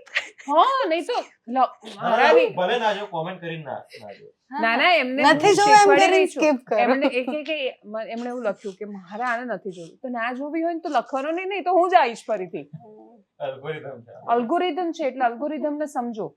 તમને એવું લાગે મારે હું નથી જોવી, સારું ઠીક છે, પાયલને જુઓ, પાયલ નથી જોઈ, દીપને જુઓ, દીપને નથી જોઈ, સેજલને જુઓ. અને તમારે હજી વધારે આના સિવાયના ચહેરા જોવા છે તો પૈસા આપો, જાહેરાત આપો. એટલે આપણે એનાલિસિસ એક દિવસનું સ્પોન્સર કરો તમે. તમને એવું લાગે છે ને કે સરકાર સ્પોન્સર કરે છે, એવું કશું નહીં કરો. એમ તમે 15,000 રૂપિયામાં ખાલી તમારું ચલાવીશું આજનું એનાલિસિસ, સ્પોન્સર્ડ બાય આજના દાતાશ્રી. હા, આજના દાતાશ્રી એવું નહીં, પણ એડવર્ટાઇઝર ભાઈ, દાન થોડું તમારી જાહેરાત કરીશું આપણે. એટલે તો સારું જર્નલિઝમ પણ સમાજની બહુ મોટી સેવા છે. માત્ર ભૂખ્યાને ભોજન આપે એ નહીં, માણસ જાતે ભૂખ્યો ન રહે અને એને એની એ દિશા આપે, પોલિટિક્સ ને બાકીના બધાનો ઓપિનિયન શેપ કરે, એ બધી બહુ મોટી સેવા છે સમાજની અને લાંબા ગાળાની સેવા છે. તો 15,000 રૂપિયા આપો એનાલિસિસના. આજના સાચે કહું છું, એક શો સ્પોન્સર કરો એક દિવસ, એમ 15,000 તો ખર્ચી જ શકો તમે. તો એ રીતે, અને આપણે આખું તમારી પ્રોડક્ટ છે એની એડ ચલાવીશું એનાલિસિસમાં, બહુ બધા આપણે 5 એલિમેન્ટ ચલાવીશું, બધા રેટ બેટ બધું બાજુ પર જાવ દો. સંકેત હા ને 5 ચલાવીશ ને, 5 ચલાવીશ, 30 સેકન્ડનો વિડીયો ચલાવીશું. લેપટોપ બ્રાન્ડિંગ ચલાવી, લેપટોપ પર તમારું પોસ્ટર ચિપકાવવામાં તો એક મહિનાનું આપે તો એક ચિપકાઈશું. હા, બાકી તો કંઈક કરીશું. નવું કાંઈક કાઢીશું આપણે. હા, આપણે લેપટોપ પર નહીં તો ખોખા પર, પૂંઠા પર લગાવી દઈશું, પણ લગાવીશું આપણે. પ્રોડક્ટ લેશું તમારી હશે તમારી, તો, બધું હા. કરશું એમ. એટલે બસ 4 વર્ષે આખા વર્ષનું જ્ઞાન મળી ગયું આજે. હા. 5મું વર્ષ આખું નીકળી ગયું. જય Jamawat. Thank you so much Sangeet and Payal for joining us. એક મિનિટ, Thank you for joining us. Joining ના, ના. અમને જોઈન કરવા માટે થેન્ક યુ. ના એવું નહીં, હું જે પોડકાસ્ટ કરું છું ને એમાં મારી ભૂમિકા તમારા બે જેટલી જ હોય છે. હું ગેસ્ટને બોલવા જ દઉં છું. હા, તમે બોલવા દીધી ને. હા, એટલે તમે એ જ કર્યું છે, તમે સારા પેલા છો. તો આપણે ચાલુ કરીએ Podcaster. સંગીતભાઈ? કરી શકાય. બધા. સંકેતને ભાઈ કોન્ફિડન્સ આપજો બધા, હા હા, કે સંકેત લાગે બહુ સરસ બધી છે. કોમેન્ટ કરજો. સંકેતને શર્ટ સરસ લાગે છે અને હી લુક્સ ગુડ, સરસ લાગી રહ્યો છે. હેતાર્થ અને દૈદીપ્યનો પપ્પા ના પપ્પા. આભાર. આભાર. Thank you so much. જય જમાવટ. જય મળતા જમાવટ. રહીશું અને હૃદયથી ખૂબ આભાર તમારા બધાનો. તમે મેં કથા નથી કરતી લાંબી, ચિંતા ના કર. સંકેત કી ઇસે ફિર સે શુरू कर दिया. પપ્પુ દત્તુ, દેવાંશીબેન જોશી. કોફી 1000. પપ્પુ દત્તુ. અચ્છા, કોફી સંભળાયું મને. કોફી પીવું છું, સરસ મજાની બ્લેક કોફી. ચલો આવજો. Thank you.